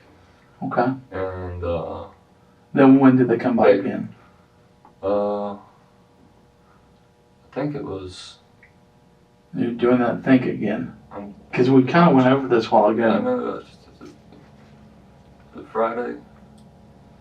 Okay. The Friday before the murder, and then. No. Okay. After. So Friday this past week, like when I came over there, the day after I came over there. Yeah. Okay. So they came over that Friday, and you got rid of the rest of the stuff. And what was that stuff? Just a dresser. Just the dresser. Was there a mirror with it? Yeah, it was a mirror too. Okay. So a dresser and a mirror, and that's the day that you went and got them, got the stuff, and then drove them back. And you're saying that was this past Friday, the day after I came over. And that's the day you found her wallet in the car. And we're sure of that. Yes. Okay. And I mean, they were opening, there was still stuff in the drawers, and they were like, you know, is this stuff, I mean, where do you want the stuff out there? And they were just started taking all the stuff out and putting it in the pile over by that little glass mirror, like the glass table that was over against the wall. So, I mean, there was still some stuff in there. And I mean, it had to have come out of there because... Okay, well, you pulled it out, right? And then you noticed it later or something? No, when you discovered it, what were you doing when you discovered that wallet was Cheryl's? It was on the floor, like, I mean, right with the stuff that was in the dresser. So you don't personally remember taking it out of the dresser? I didn't actually see it in the dresser, but I didn't see it on the floor around the stuff, and I mean, all the stuff we took out of the dresser, they were taking most of the stuff out, but it was all piled up right there. There was like a little, I don't know, like a watch case that you could put stuff in, and 2 bottles of cologne, and all that stuff was right there piled. There was some papers and... And this was the day after I talked to you. You're sure of that, 100%? You're nodding your head, but I'm not hearing yes. Yes? Yes. Okay, I want to make sure there's no miscommunication. Okay, and you said that time you were talking to Cheryl on that Monday when you were on the phone with her and I had phone records of you talking to her, you were arranging some kind of deal for her to pick up a nickel bag or something with through Adam. You were going to get it from Adam to give to her, correct? Yeah. Did y'all argue at all? No. Okay. And no kind of arguments, anything like that? No. Okay. At that point, you said before that you had owed her a little bit of money, what, $30? Is that what? Let me look in here. $30, but that was on the previous Friday. Yeah, that was before. And you got it to her. And that, yeah. Okay. So at that point, you didn't owe her any money, and she didn't owe you any money. No. Everybody's clean bill of health. Yeah. Okay. And did you that Friday? How did that go down? How did y'all meet each other? The Friday, the last Friday. The last time you saw her. Last time I saw her. Yeah. How did that go down again? She just called and was like, you know, was it able to go through or anything? Right. No. Any kind of problems with that? No. She was not mad? No. You were not mad? No. Okay. So she comes over and she's alone, you said? Mm-hmm. And she is, collects her $30? Mm-hmm. No problems? No problems. Okay. All right. And then you said you sold this big screen No, I'm sorry, I'm getting that confused. You sold the big screen TV to Adam, right? Yeah, my neighbor. Okay. And for about $250, is that correct? Mm-hmm. And then okay. 80 for the surround sound. And the 80 for the surround sound. Right, okay. And then the black guy comes over, and what day was that he comes over?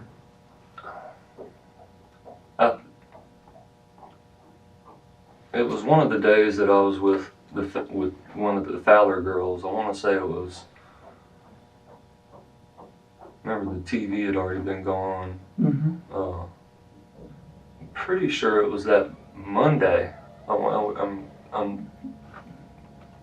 pretty dang sure it was Monday. Okay. Because we just went over that, and you said you met with the Fowler girls on. Excuse me? I'm sorry. I remember when I talked when we were talking about the first time, I said it was maybe like 2 weeks ago, sometime after Adam got the TV. Right. But it was. And you were sure of that it was 2 weeks ago. Yeah. And I said, hey, remember the week she got found? It definitely wasn't that week. It was a week before that.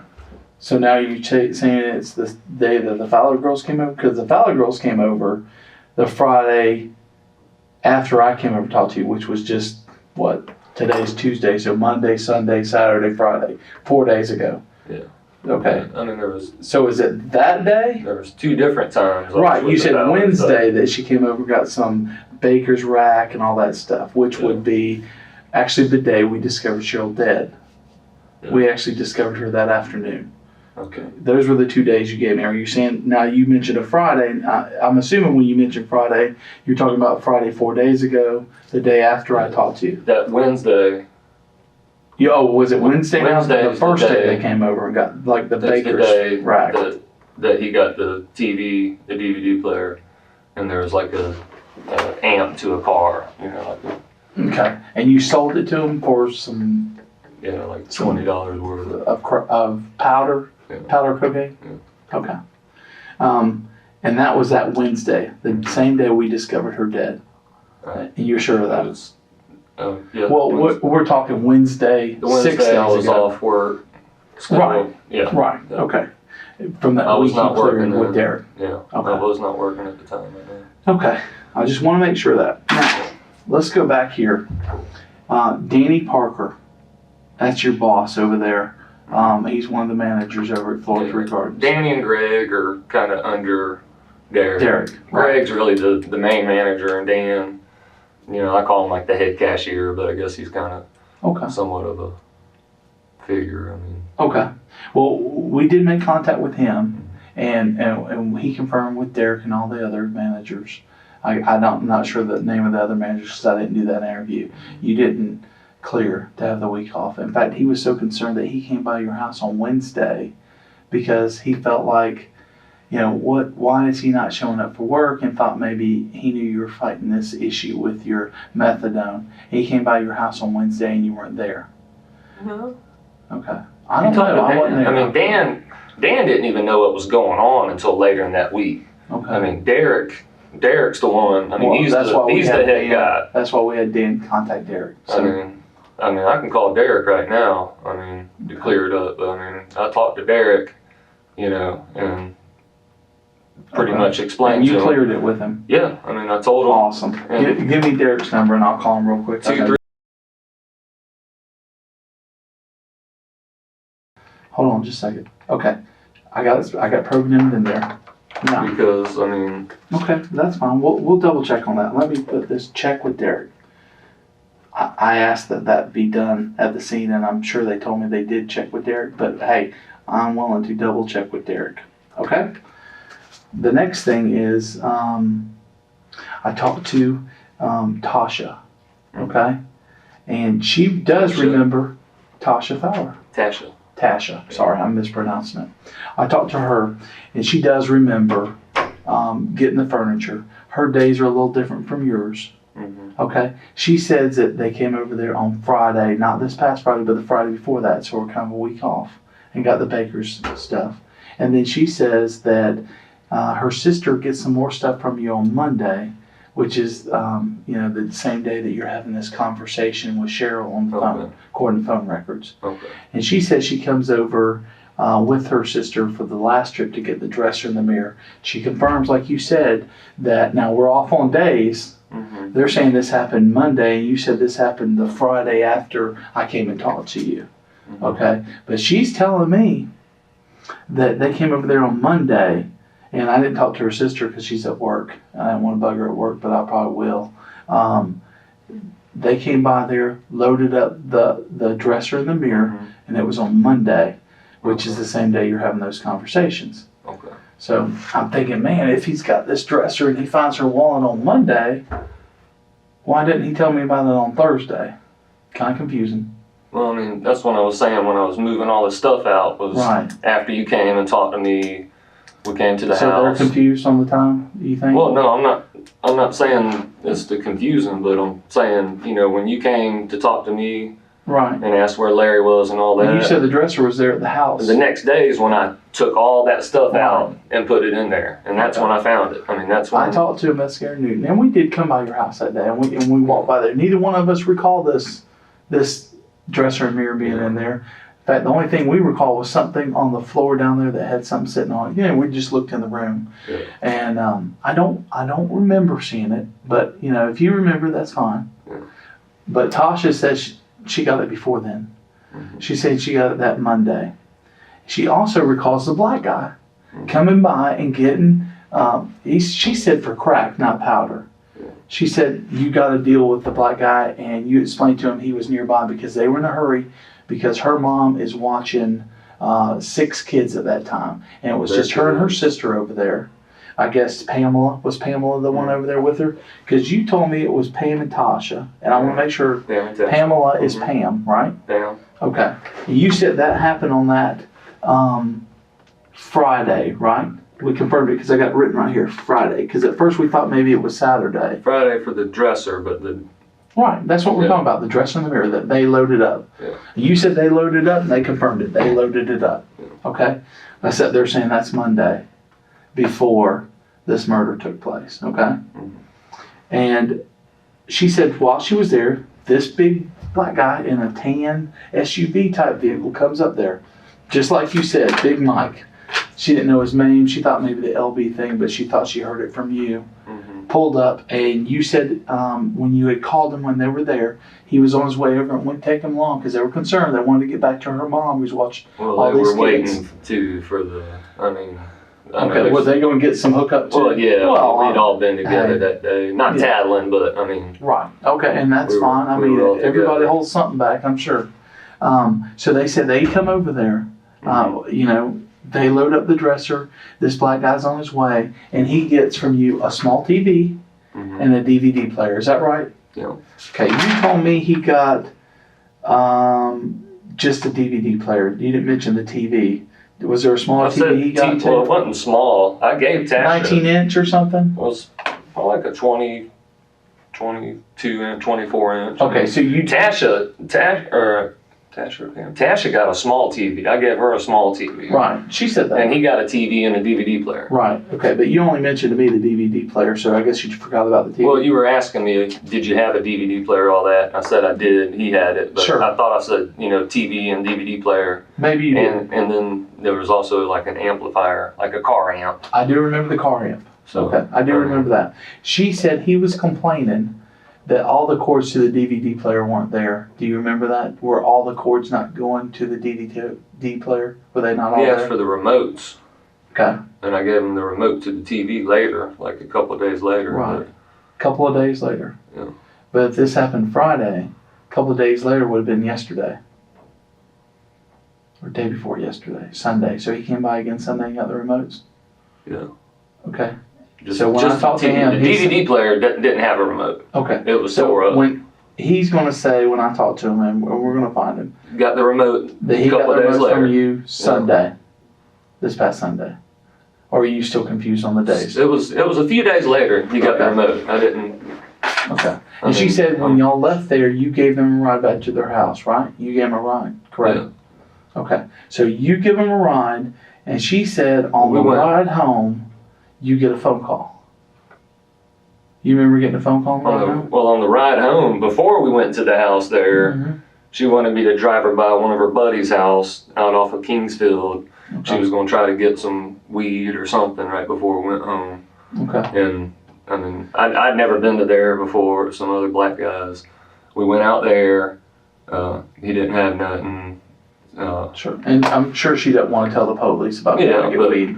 I'm sure that if that happened, she used my phone to call the guy and this and that. I mean, I didn't know who it was, but okay. She said you got a phone call from Cheryl during that car ride. Did you remember getting a phone call from Cheryl during that car ride?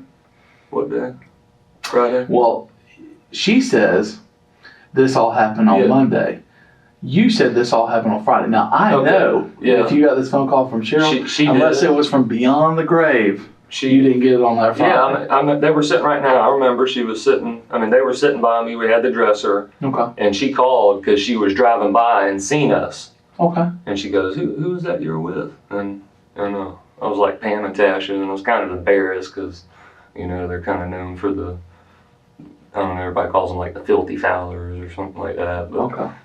Yeah, I remember we were in the car and she called. So you recall this conversation. Yeah. So obviously this dresser situation, and this is the same day as the dresser? Yeah. Okay. Well, obviously it couldn't take place on Friday, right? So it had to be backed up to Monday? Yeah. When they're saying it happened? Yeah. Because you were pretty sure before it happened on Friday because you started moving that stuff out after I talked to you, right? Well, it might have been Friday, the baker's rack, and then Monday when we... okay, so the Wednesday, Friday, we're incorrect on now. Because you did tell me it was Wednesday for the baker's rack and Friday, the day after I talked to you. Remember we went several times? The baker's rack was first. I mean, Right, yeah, definitely. Yeah, you told me that, and you said it was on Wednesday. Right. But if you got this phone call from Cheryl, unless you're talking to Beyond the Grave, I know you didn't get it on Friday. Yeah. Okay. In fact, I'm pretty sure that you didn't get it on Wednesday when you said the baker rack thing either. So maybe we'll back it up like they said on their statements. It was before then. Okay. Well, their statement is that they did the first baker rack on Friday, which would have been a week before this past Friday. Yeah. And Friday. it was on Monday that they came over and did this stuff. So you already got rid of the dresser and the mirror prior to me and Newton coming over to your house and getting the phone number from Larry. Okay? And that was on Thursday.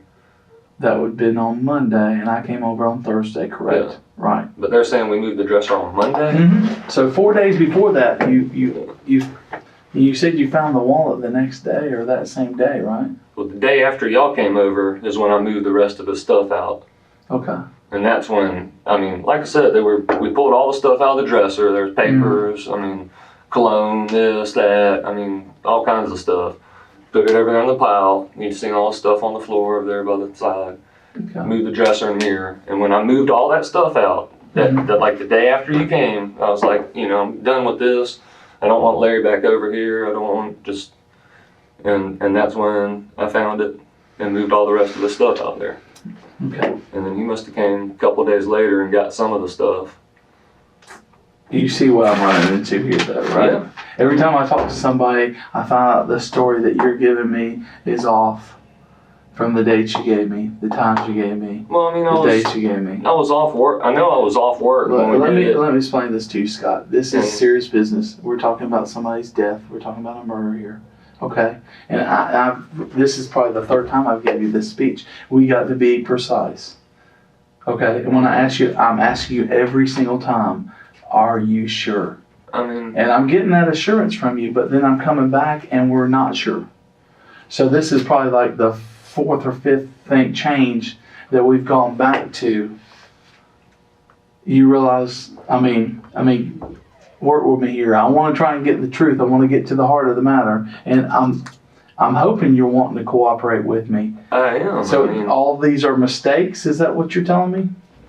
like I said, I was off work for that week. I was off. I mean, it's not like I'm remembering exact days. I know when we did it, and what we did. I gave you a pretty good frame of reference as far as when you got rid of the dresser. It was only 4 days ago. This isn't like it's, months ago. And there was a pretty traumatic thing that happened. I mean, you found out that, this would have been the same day you found out that she was dead, that I came over and knocked on your door. I was still off work when we moved the dresser. Okay. So it had to have been before Thursday. I need to take this real quick. I was not at work. Good.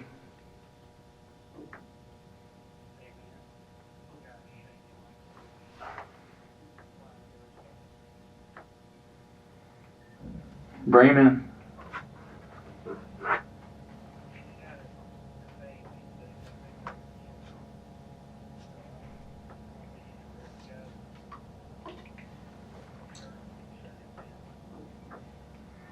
Well, find out where he's going to be and we'll go to him.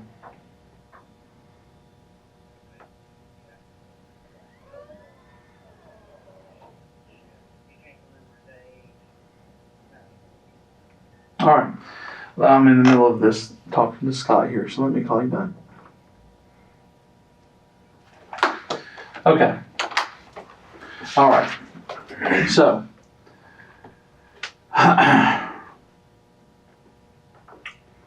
I know for a fact I was still off work.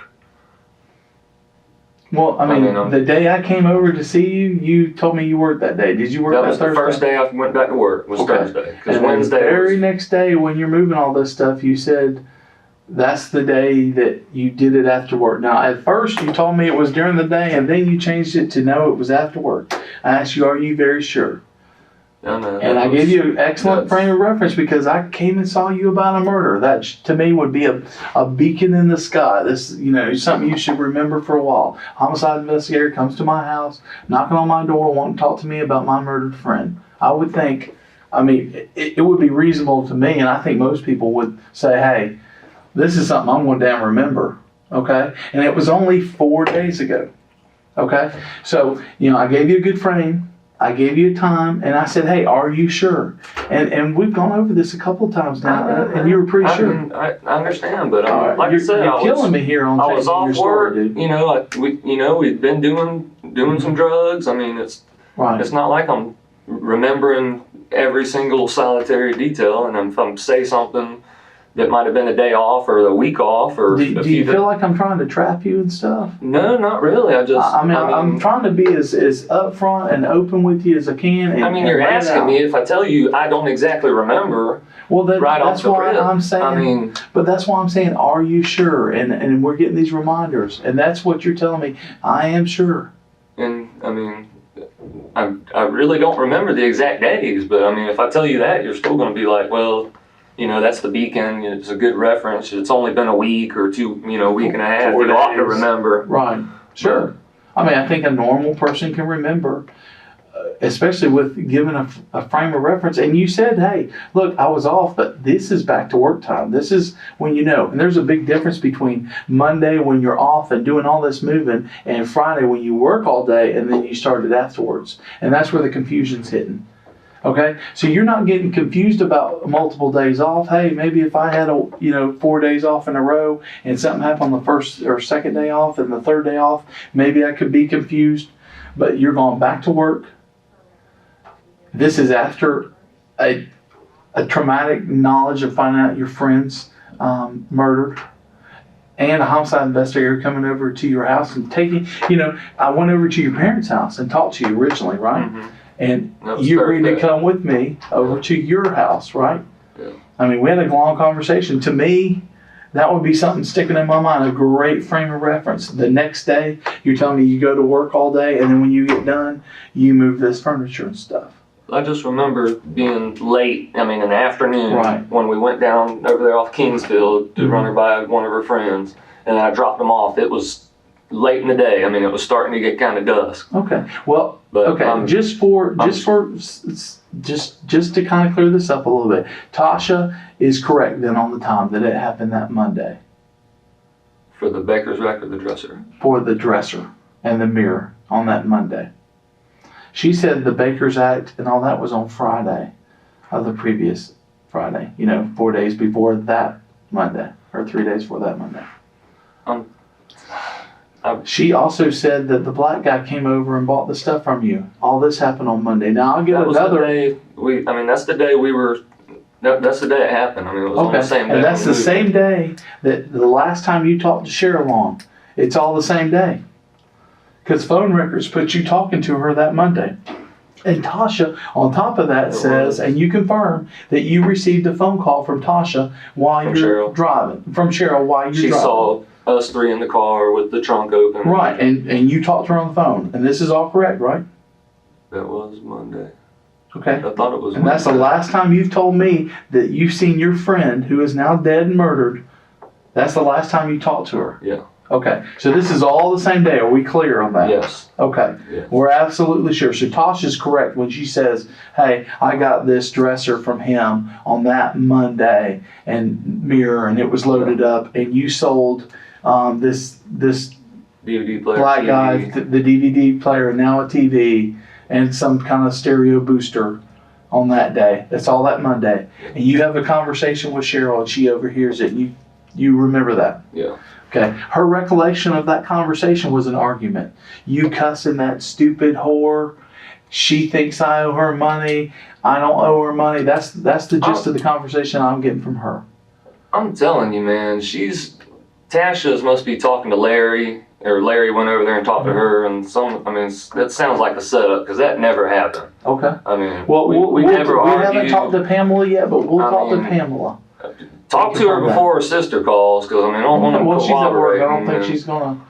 Well, people, usually when people are talking to the police, they try to tell the truth as much as possible, as long as it doesn't get them in trouble.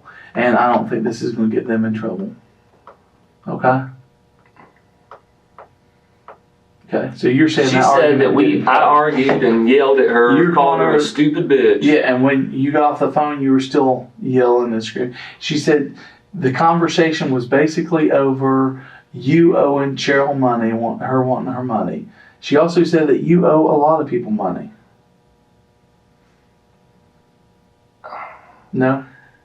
This is the same girl that when Larry and Cheryl were broke up when I lived in my old apartment, stole pills from me, denied it. I mean, robbed me. I shouldn't even be hanging back around her. But you went and got her, right? You went and got her to give her this furniture. Right. Yeah, her and her sister. And you're moving out of this apartment, this house that Derek owns for what reason again? Because I'm probably going to be going to Keating when I go to court. Right, so you need to move all your stuff. And your parents, the reason why you're not storing it is because your parents don't have room, is that correct? Yeah, I mean, the garage is full. They don't want to pay storage. Okay. So you got to get rid of this stuff. Couches and stuff. So it's not that you're doing them a huge favor, it's that you're doing yourself. I mean, that's what I'm saying. Yeah. I was being nice to them. Their mom's always collecting broken stuff, fixing tables, but I mean, I did not owe her money, and I don't know. I'm telling you, Larry's, the only thing I can think of is Larry's talked to her and said something about the wallet, implementing me and just trying to get them to go against me, because I don't know. But everything else is lining up. I mean, the conversation's there. Yeah. They're talking about the black guy, which corroborates your story, the black guy. It's just the dates have been wrong.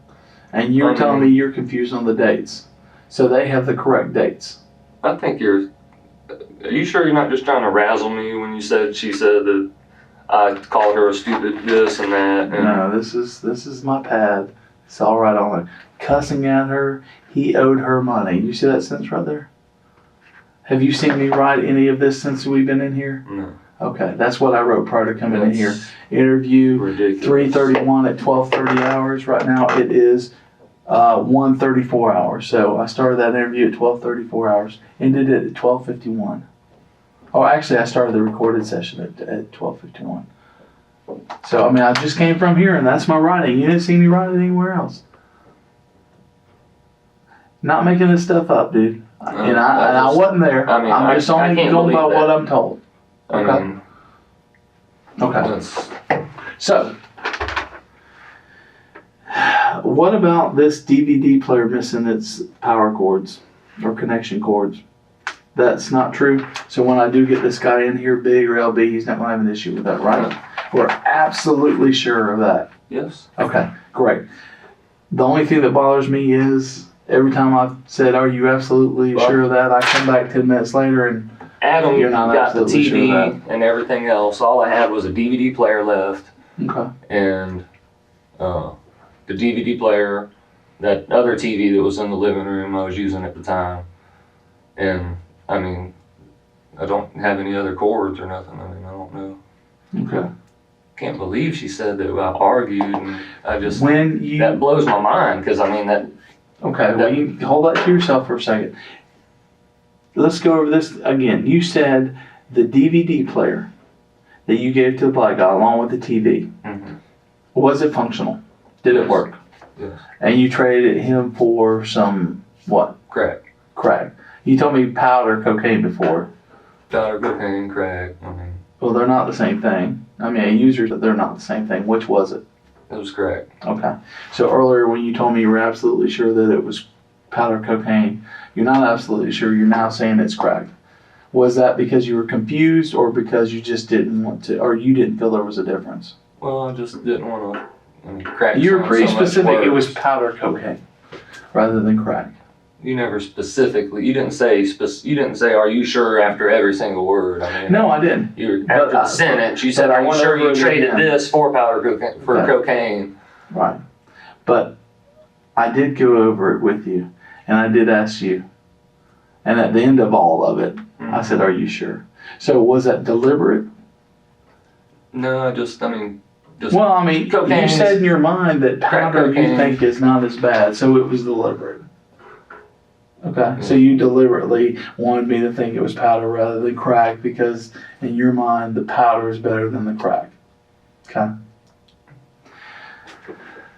Scott, you need to realize that you have to be honest with me on this. Mm-hmm. These discrepancies in your story don't shine good on you. Okay? I've had so many versions now of the story you're giving me. Okay? Mm-hmm. It's at my first rodeo, man. Okay? You're not being honest with me for a reason. Okay? So, can we get to the honesty part here? I mean, I want to call Tasha right now. I mean, I want to. She just left here. I don't even think you would get her. She would have to get all the way home. But that's neither here nor there. Okay? I mean, you know who I want to call? I want to call you. I want to call you and find out what the hell's going on, man. Because, I really felt like when I talked to you Thursday and, I said, hey, man, Cheryl's dead. I really need to get a hold of Larry. I'm concerned. This is a homicide. How can I get a hold of her? Picked up that phone. He called me. I talked to him today. You said all that. I said, well, call him for me. You cooperated. You gave me that. You let me look around. I was looking for power cords and stuff like that. Now, if I'd have known that 4 days before that you'd have taken everything electronic out of your house, I would have been nice to know. If I'd known that the dresser that you somehow thought I would have seen it was already gone that previous Monday. The TV's been gone longer than 4 days. Okay. TV and surround sound. I mean, that's been gone like... Well, it's 4 days. Yeah, it should be a week and 1 day is what it should be. Because now it would have been 4 days if the times were correct the first time you gave it to me. But they aren't. Because now you're saying that Tasha's times are correct. So a week from yesterday would have been when you got rid of the TVs and stuff, right? Or at least the small TV, the DVD player, the dresser, the mirror, and all the stuff with the exception of the baker's board, right? Now, am I saying that right? Baker's board? Is that what it is? Baker's rack. Baker's rack. Okay. Baker's rack. Kind of enlighten me. What is that? It's like a tall, something you put in the kitchen, and it's got like a metal frame on the back. It's okay, I like get a that. little mini countertop. Was it from the ground up kind of baker's rack, or is it something you sell on the counter? Ground up. Okay. All right. So, had you been correct and all that, but now, learning it different now, knowing that night, you'd already gotten rid of that stuff. Certainly, you should have already found that wallet at that point, right? No? So it's the next day you find the wallet. We're not confused on the time for the wallet find, right? No, I mean, You're positive. the day after 4 days. y'all come. Right. The day after y'all come, which was Thursday. Right. First day I went back to work. Mm-hmm. The day after that, right, I moved all the stuff out, and that's when I found it. Okay. And that was a Friday. And that was Friday. Yeah. Did you work that day? Yes. Okay. And so what time was it when you got around and found this? In the evening? After work. Okay. After work? You're right. Mm-hmm. Correct? Yes. Okay. And we're sure of that? I'm sure, 100%. Okay. You find that wallet and, you know at this point that Cheryl's dead. You know that I was in a hurry to try and get a hold of Larry. Because I think I told you that night, hey, I'm going to want to get a statement from you. But right now, it's more important for me to talk to Larry. Mm-hmm. So I need to get a hold of him. But I'll be back in contact with you. Yes. Right? I didn't talk to you that whole day at Friday while you're at work, right? Mm-hmm. Were you kind of looking around to see if I was going to come see you that day? I figured you'd call or something. Okay. So you find this wallet, and rather than call the sheriff's office or call me, you put it under your bed, Mm-hmm. okay? And you put her wallet from a murder victim under your bed, and you don't call anybody, and you say nothing about it until I find out about it yesterday, Monday. Mm-hmm. After Larry, who is moving out the rest of his stuff, finds it in your bedroom, which he probably shouldn't have been in your bedroom, but that Shouldn't have been in the house. Well, if he has property in the house, which he did, certainly still has a right to go in there and get it. He was your roommate, right? Mm-hmm. Okay. And when did he move out, or did he? Actually, his stuff was still there, so I guess he never officially moved out, right? Yeah. I mean, Okay, so his stuff was still there. Well, Sunday's when he got the rest of his stuff out. Okay. I guess he come back to get his boat Monday Okay. and some stuff that he had in the garage. Okay. And Sunday, I was just getting up to go play golf, and that board that was there was moved, and he was opening the door up. I guess, I don't know if he didn't have the key on him or what, but I mean, he came over Sunday and was when he was getting the rest of the stuff. Okay. And so he It moved was his all stuff out on the dresser. I mean, all out in the sunroom. All right. Did you think about that wallet then? What's on your mind? I mean, to me, you know, if I'm sitting there and I know I got this murdered girl's wallet with her driver's license, and obviously you knew that because you said you opened it up and knew it was her driver's license. I saw it was Cheryl's wallet. Man, and you know, the homicide guys are coming over and wanting to talk to my friend, my former roommate Larry. I would think, hell, I'd be beelining off, hey, you need to come talk to him. I got their wallet over here. It was found in his room, in his dresser, or his room at least. I mean, I think I would be concerned with that, wouldn't you? Does it make sense? Is it logical to you? Yes. It's logical to me. Yes. And that's why I kind of go, does it make sense? Okay? And you never call me. No. I mean, that doesn't make sense to me. Now, I'm going to call Derek to make sure about this week off, but Danny was supposed to, you know, when we talked to Danny, he was supposed to confirm with the others whether you had gotten it off. And Sunday, he further adds, Sunday I was supposed to work and I didn't work. Okay. And then I talked to Derek, and then that's when he said, okay, you know, take you a few days off, you know, Right. and Wednesday's your normal day off. We got that covered. Right. Be ready to go Thursday. That starts the new pay week, you know, Right. the beginning of the week when we start the paycheck. So I'm going to have no problem getting through to Derek and getting that same answer. Nope. Okay. And Adam is the one that you had this arrangement with. Now, Adam, I understand, has a little baby, right? You work He's with got a him little on girl. floor 3? Okay. Because he's concerned right now about getting over there to his little girl. So he's going to tell me that you had this deal arranged for Cheryl, or was trying to arrange it with Cheryl that Monday. Is that correct? Is that what he's going to tell me? Well, he's just going to say, I mean, some need. I didn't say for who or what. Oh, you didn't tell him it was for No. Cheryl? Okay. Okay. And he got the big screen TV and all that good stuff. Okay, now when we get to the black guy, he's going to tell me he had everything he needed for that DVD player except for the remotes. Yeah, I mean, I don't know what else there would have been. It was just a DVD player, the TV, and the thing. What connects the I DVD didn't- player to the TV? I didn't hear him say anything about where's the power cords or nothing. He just took it and left. I mean, he Okay. didn't, I don't remember him saying, If you hey, remember, where's the cords and all that. He Okay. said, where's the remote? if you remember prior to this, me coming back in here, when I was asking you about that, and you were going over, I think we started with game systems. Mhm. Remember I asked you about game systems. Had you ever had one? You said never had one. Never had a I asked you about a computer. Never had a computer. Never had it. Then we went over the big screen TV and all that stuff. And then we went over Adam buying the TV and the price of it, the surround sound. And I was very specific. Hey, did he have all the wires and stuff for that? And then we went over Adam got everything that was plugged up, hooked up in there. He got everything with that. I understand. I mean, And you told me the same thing with the black guy getting the DVD player. Because I asked you, and I was specific about that, because that's one of the questions I have, is if all the wires are with it. And I made sure I asked you that question, and you were absolutely sure of it. And then when I came back in here and I asked you about it again, you know, I'm asking you about these cords and stuff, and you telling me the only thing he was missing is the 2 remotes, which he got that following Sunday. the remote, the DVD That's the player only didn't thing have he's one, missing. The remote. Right, the remote for the TV, right? Because there's not one for the DVD player, right? No, there's no remote for the DVD player. Okay, so there's just one for the TV. TV. And that's the one he got on Sunday. That's the one he got on Sunday. Okay, so Tasha, who's telling me, she recalls the black guy saying, hey, how do I even know that this works? There's no cords for it. You don't have all the cords here. That's bullshit.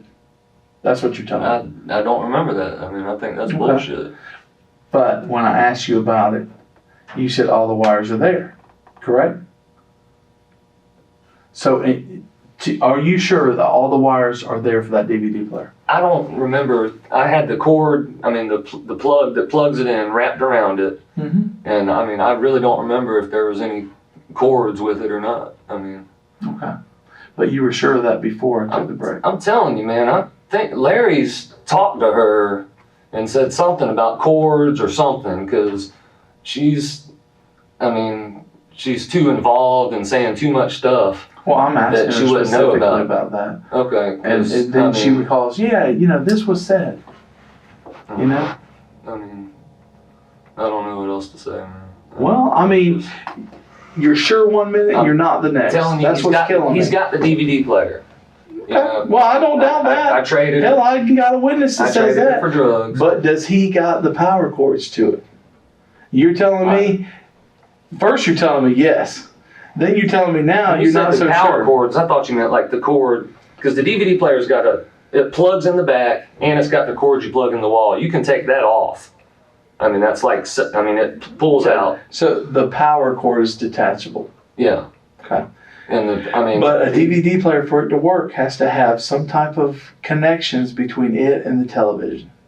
I don't think there was any RCA jacks or anything. Okay. You remember that word RCA jacks? Yeah. Okay. RCA jacks. No remote, but there was RCA jacks. Look right here. No remote, and then there's RCA jacks right here. You know why I wrote that? And that's what I wrote the first time when I left, before I went and talked to her. So this last little break, because you mentioned specifically the same word, RCA jacks. Mm-hmm. So I wrote it down that way, because you said they were there. You know? And you said, what are you talking about? And I said the two things. Yeah, I know, and you explained how it was. So you were very sure of them being there prior to my break. Now after talking to her, and after her telling me about this, now you're not sure.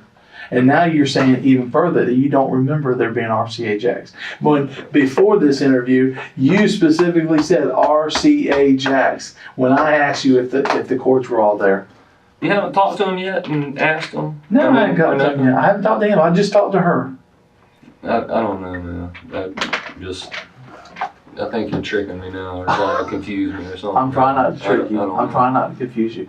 Trust me, I don't want to confuse you. Hell, you've messed up every date I've had so far, right? Mm-hmm. Said it's one thing, been absolutely sure, and then as soon as I show proof the other way, it's changed again, right? Mm-hmm. Okay.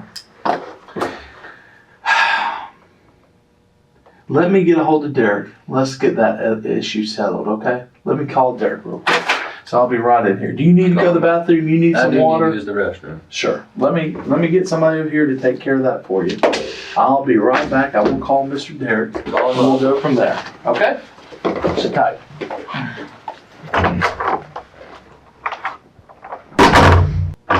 All right, man. Bear with me here. I'm still trying to get a hold of Big Mike here. Tell me if any of these. This is probably old here. Yeah, so fine. That Big Mike? Yeah. That's him? I don't know where you get Mike from, but. Oh, LB. You said LB. Yeah, I don't know. Is that him? Yeah.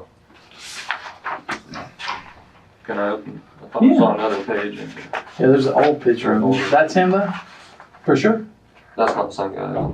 That's the same guy. He just was a lot skinnier in prison. They always fatten up after. And none of these guys are him.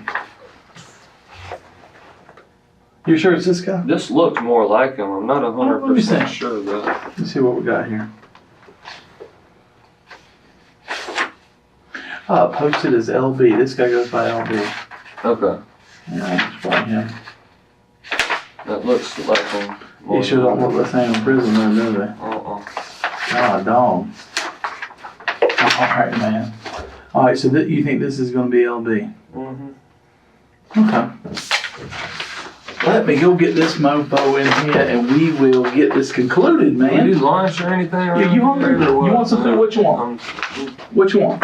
Lights are getting bright in here too, starting to get a headache and hunger headache and stuff. I can adjust the lights on one setting. What are you hungry for? You want a burger or something? I don't care, man, whatever. McDonald's and a drink? It don't matter. I'll hook you up, man. Sit tight. He goes by LB. Hey. This look like him? No. I mean, maybe, but I don't think so. I mean, this guy's goes by LB and lives in that same damn trailer park you're talking about. The other one doesn't. That one's down here on the south end. I thought Sure that ain't him? How's he look now? How's he got his hair? real short. Mm-hmm. He's kind of Yeah. heavy. There you go. Is that him? That could be. Let me look at the photo array and see if I got one with him shorter hair. I don't have another photo with him. Let's go ahead. Him and eye on him. If he got a recent arrest or something.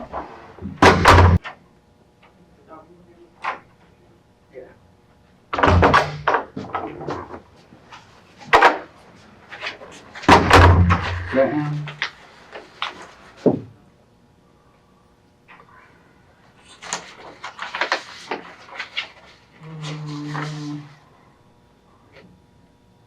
Yeah. Hmm? Yeah, that looks more like him. Without the, you don't have the beard, but Does he got a beard now? I think he's got like a little mustache and like a goatee. Do you think this is him? That looks the closest to him so far. How recent's that picture? Oh, wait. So it's been a little while. Yeah, that looks. I'm pretty sure that's him. Hey man, I'm having difficulties with this guy. I want to finish out your story, but I can't find this dude. Okay. Will you take me over there? Yeah. Okay, let's go over there. Come on. I'm gonna stop by the bathroom on the way. Yeah, that's cool. I'll meet you out there, Bob.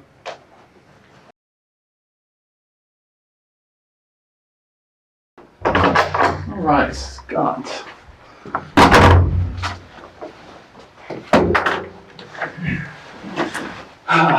Back again. You're under arrest for the murder of Cheryl Cain. I have a warrant right here for your arrest. Over-the-counter homicide. Signed by the judge. This is your rights. Today's date is 6/9/09. The time right now is 16:24 hours. We're here at Escambia County Sheriff's Office.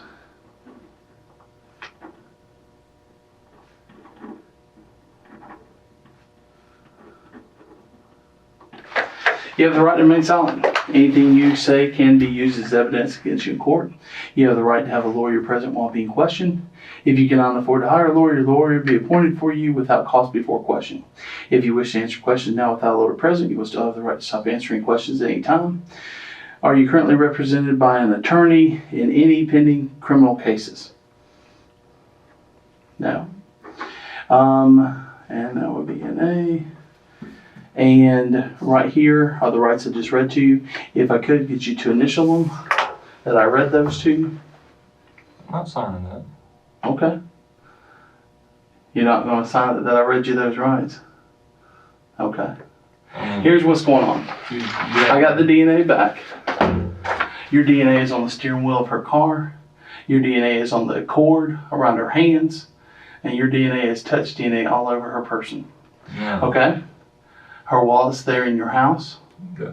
You don't have my DNA. I have your DNA. You don't have nothing. Okay. I have your DNA. If this is one of those scare tactics, like the 8-hour interview. See that report right there? FDLE report right there. This is about Cheryl Renee Cain.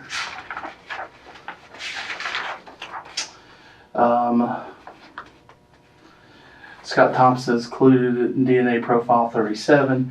It goes on and on and on like that. See your name? Exhibit Scott Thompson? Mm-hmm. Okay. No, this ain't no bullshit. And, this is your opportunity here to tell me what led to this incident.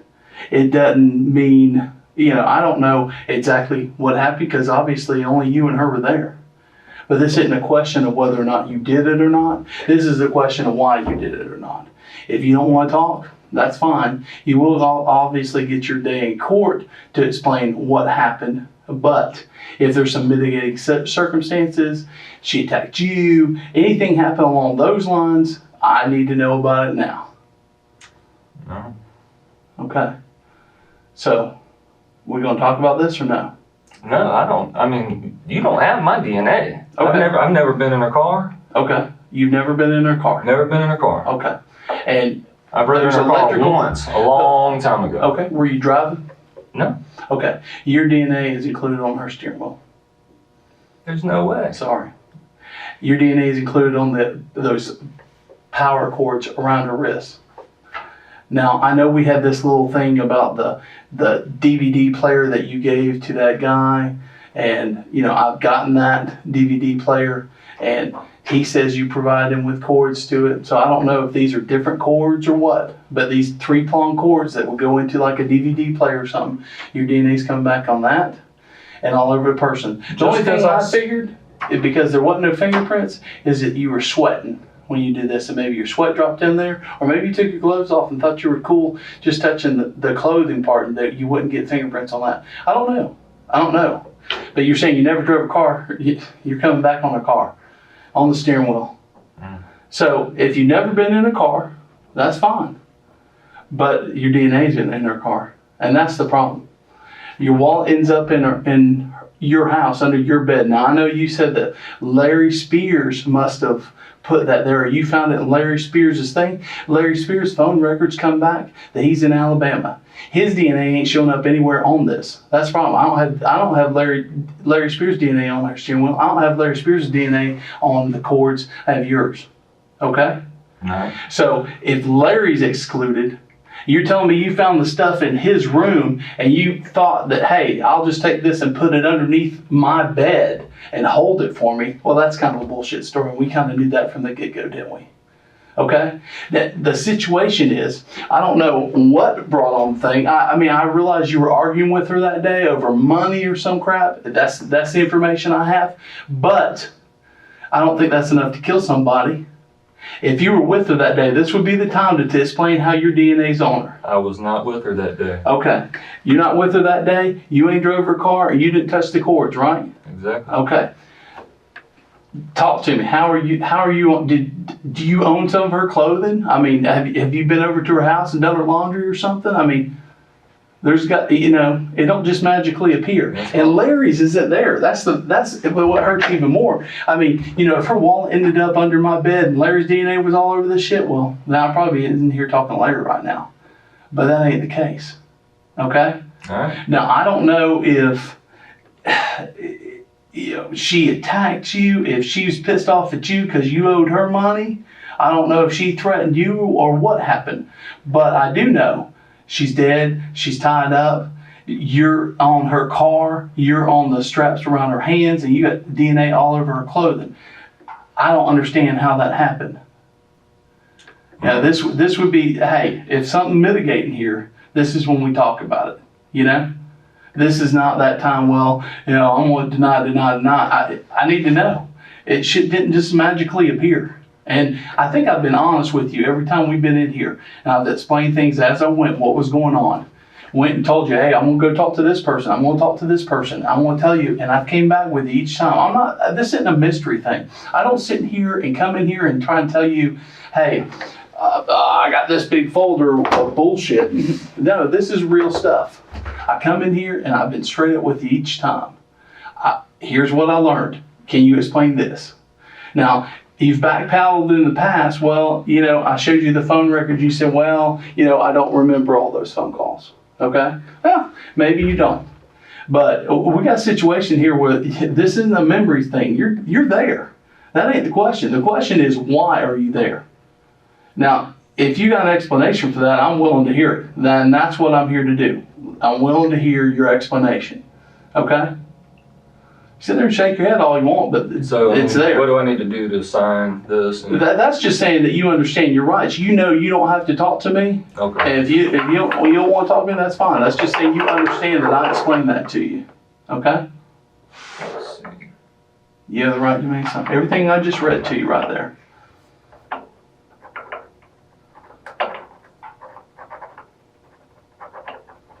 And I'll witness it.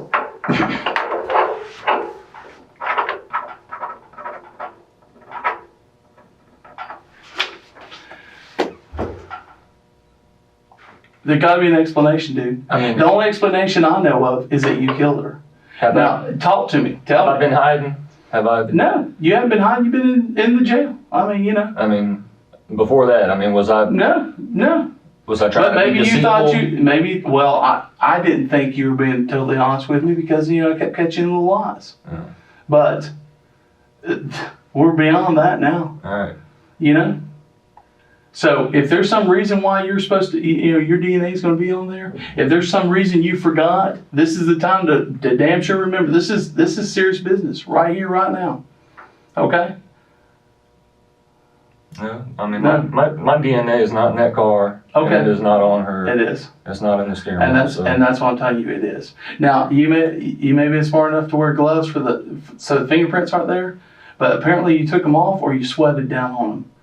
That's the only explanation I have for it, because I don't have your fingerprints there. I think you were very careful. I think you did a very good job wearing gloves the entire time you're taping her. I just want to know why. You know, she obviously y'all got a little bit of issue according to, you know, your friend Miss Fowler. You're cussing and yelling up a storm, mad at her that day. I don't see the reason. Did you ever ask her sister Pam that was in the car that same question? No. Because I understand mean, you were dating Pam, huh? No. Went out with her or something? No, it never. I was interested. I talked to Fowler, who says she's in there, and she's telling me she knows Cheryl and knows her voice. You know? I told her it was Cheryl. I mean, it wasn't an argument. Okay, so you're talking with her on the phone, but she's saying you're cussing up a storm and angry, and it's all over money. Now, you told me you paid Cheryl back on Friday, as I recall, right? Okay, so you paid her this money, right? This conversation is supposed to happen on Monday. I guess during all that series of phone calls that you have that afternoon with her. Because you're talking to Cheryl, I think, like 6 times that evening. The last person you talked to on your cell phone, because I've only got your cell phone records, is her. You talked to your last 3 phone calls are all her. Okay? So, you know, you're telling me that you're calling to try and get her some drugs. You have 3 phone calls with her, but I don't see where you're trying to call the drug dealer for. I met the drug dealer. I actually got a hold of him, talked to him. Yeah. You know, I have to go get the folder, get his name. You know, you described the gold color thing, the car. He's got an aunt. He didn't want to tell me his first name, but I ended up getting a hold of him, talking to him and his aunt. He said he was nervous talking to you because he had heard about some murder. I guess he knows Larry Spears too, and y'all met this drug dealer through Larry's. I was at work when I found. He said he recorded you when you came over. I got a recording of the recording. I got a recording of where he recorded. You remember him recording you? On his cell phone? Yeah. Mm-hmm. He recorded it off his cell phone. I recorded that. I may still have it. Well, anyway, you just go over. Oh yeah, the cops are talking to me about this. But yeah, I talked to him, find out what was going on that day. I've talked to everybody, dude. All right. Yeah. And you know, you're arguing with her over money. Do I think that's enough to kill somebody? No. But obviously you got anger problems because we know about the other incident, right? What you're in here for. Okay. So were you that angry? No. I'm not that angry of a person. Okay, you're not. Well, you had an issue with that one incident, I guess. And maybe that was unique. Okay, but she's saying that you're yelling and cussing, calling her the biatch and cunt and all this other stuff. That is screaming the most and hollering. bullshit. Okay, I mean, I don't know. I'm just talking to the witnesses. Okay, so you got that. Her wallet appears there in your house. Now, you know, let me tell you, if Larry Spears' DNA was in there, I'm all about everybody and his brother was saying, Larry Spears did this. That's why came to you that first time I talked to you. Said, hey, I want to find your roommate. I need to talk to Larry Spears. Remember that day? Mm-hmm. Okay, I'm hot and heavy going to try and talk to him because everybody and his brother saying, hey, Larry had some girl die over his house, and Larry's a bad person. He was with her. He's probably jealous. She's got a new boyfriend. I'm all about that, right? I go over there, find out. Phone records show him up in Alabama. I can actually see him because he's making phone calls as he's going up to Alabama. DNA, none of it comes back on him. Who she's talking to is you. Where her wallet finds out. Where we find her wallet, it's in your house. You know, did she leave her wallet in your house today she came over to pay you? Maybe that's it. She leave the wallet over there today she come and pay you? She'll here, give me the money you want and here's my wallet too. Do you remember her even coming in your house? Yeah. Okay, where'd she go?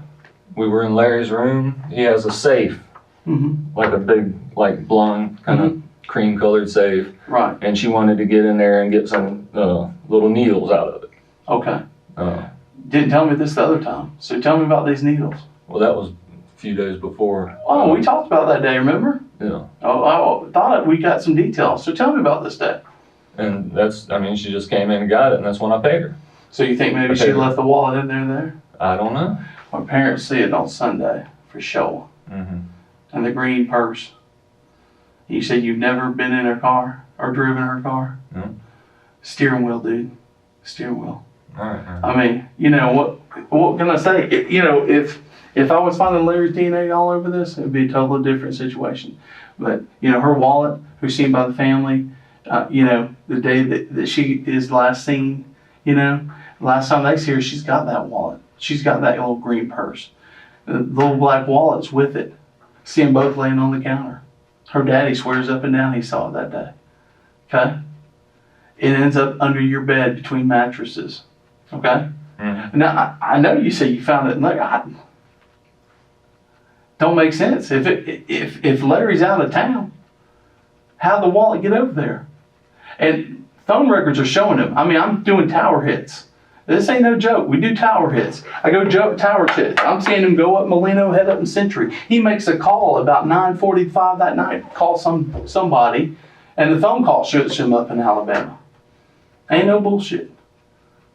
She's talking to you 5 minutes before that on the phone, on your phone. Both your phone records and her phone records show that. She's yakking to you. She don't make any more phone calls that night.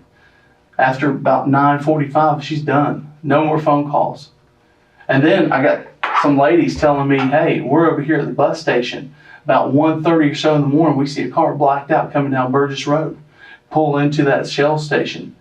Hear a commotion over by the dumpster. I don't know if it was the lid slamming down. I don't know if it's her body getting thrown in there.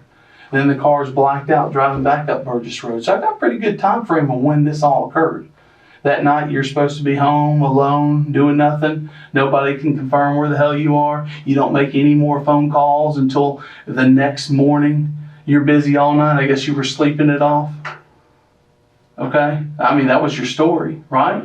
You're home alone, I worked right? the next day. Yeah, work the next day. And you're on the phone. I checked out all the phone calls that you made. I know you called to check on your warrants, all that good stuff. I mean, I know the phone calls you made. I checked all your phone records, went through every one of them. Okay? But the problem I got is that wallet, how does it mysteriously get under your bed when he's out of town? Okay? That wallet, your explanation is you find it in Larry's stuff. Did we walk through that house that day? I didn't see it sitting around. I didn't see it sitting around there. Did you? All of a sudden it appears and it's under your bed. I think that, if I was going to go back and look at this and see, hey, what did he screw up on? That wallet would ring big time. I think the wallet you screwed up on. I think you did a damn good job with fingerprints. You must have gloved up, and it's hard with electrical tape. With that big, thick black tape, it's hard to tape stuff up with gloves on. Hey, and wasn't a fingerprint on it. I think you had to wipe the car too, because there wasn't any fingerprints on the car, but the touch DNA was there. That's what got you. That's what bit you in the butt. That and the wallet were the two things, I think, where you failed. Did a pretty good job other than that. And this isn't, this ain't no bullshit. Maybe there was some situation I don't know about there that day, because I don't know exactly what occurred. I don't even know exactly where this took place at. I just know the end results is a woman dead. Okay? Her family wants answers. I certainly would like to have the answers. I'm curious as a cat. That's why I do this job. Because I want to know. My whole job is to find out the truth. That's why we check all the facts. Okay? But the DNA report's coming back with you on the steering wheel, you on the electrical cord, you on the clothing. Okay? The wallet's in your house. It's in your house at a time when Larry Spears is confirmed out of town. Okay? So your story is that you find it in Larry Spears. I don't know, man. It don't make sense. The only thing that makes sense is it's you. We took all these facts and presented them to a judge, and he felt the same way. Okay? That's why the judge signed it. So, if you want to sit here and deny, I'm telling you, you're going to go down with the cold-blooded killer who did it. If there's something that went wrong, if there's something that happened, this is the time to tell me. This is the time to tell me, hey, she was pissed off, I owed her money, thought pulled the gun on me, I did take care of myself. I don't know. I don't know what happened. But this is the time to tell me, okay? Because we keep jacking around like this, and then all of a sudden you want to go the day of the court and say, yeah, you know, a year and a half ago when I got arrested for this, I didn't want to tell the policeman, but, you know, we got in an argument. It was an accident. I don't want to hear all that bullshit. I don't want to hear all that whining and crying stuff later. I want to know about it now. So if you got an explanation for all these facts coming back to you, I am all about hearing it. All about it. Okay? Got nothing. Got nothing. Okay. I got nothing. Judge don't sign for nothing, dude. You see what I'm saying? Mm-hmm. Okay. You don't sign. I don't get a warrant signed off nothing. So, you know, that's your explanation. That's your explanation. But, That's you it. know, damn. There's no reason you can tell me why your DNA would be there. No reason you can tell me why the wallet would end up under your bed. That actually makes sense. You know? Where'd the wallet come from, dude?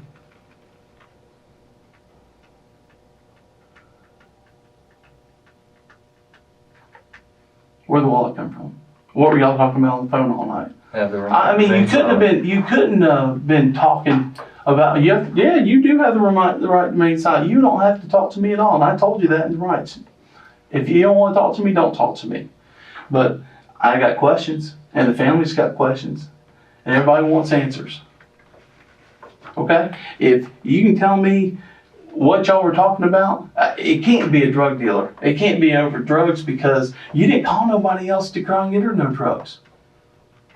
And the last 3 phone calls are with her. You don't call anybody else. So if you're trying to get her drugs, who you calling? Nobody. You just go to bed, I guess, right? I told you. She don't come by. No. Nobody's over there. Nobody's with you all night. You don't drive her car. How's your DNA on the damn steering wheel, dude? Mm-hmm. I don't know either. Look, I don't go out to try and focus in on it. You came out of left space. I tell you, the first time I saw you, I could tell you were nervous, but I didn't know why. I was trying to get to Larry Spears, was I not? Mm-hmm. I mean, that was my goal. That's where I was headed to. I want to go to Alabama and talk to Larry Spears. You put me on the phone with him. I was all about that. Mm-hmm. But the more I checked on Larry, the more I checked on Tommy Cody, they don't match up. Everything's coming back to you. Obviously. So, why? Other than you did it, why?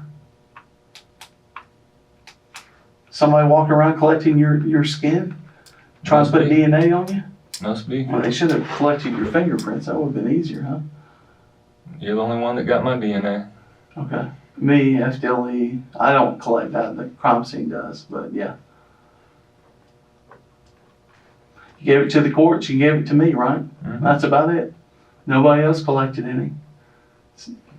But it's on her steering wheel. You know? And that wallet, man, talk to me about this wallet, man. I mean, you had an excuse that day. Tell me again where you found it.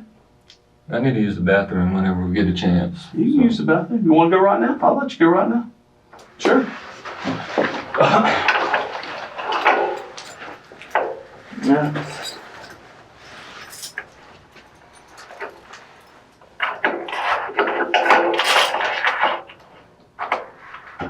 I'll cuff you in the front. That way you can still take care of your business, but I gotta stand in there while you're in there. Okay? Absolutely. I'm not gonna double lock it because you ain't gonna be sitting on it. Shouldn't be any kind of tightening, but if you tighten it, it will tighten. You know those good? Hang a left right here. Okay, so what were we talking about? You find the wallet where? Where do you find that wallet again? I'm waiting for my day in court, like you said, man. Okay. You don't want to talk to me? I'll get up and go. If you don't want to talk to me, that's fine. I just want to remind you, this is the last time you are going to get a chance to talk to me before court. Last time you'll get a chance to get your signed versions out before we go. Okay? Yes, sir. All right. As long as you're good with that. Don't want to answer any of those questions for that family. That's. We'll find out. We'll have my day in court, like Okay. you said. That's what we did. That's- Come on.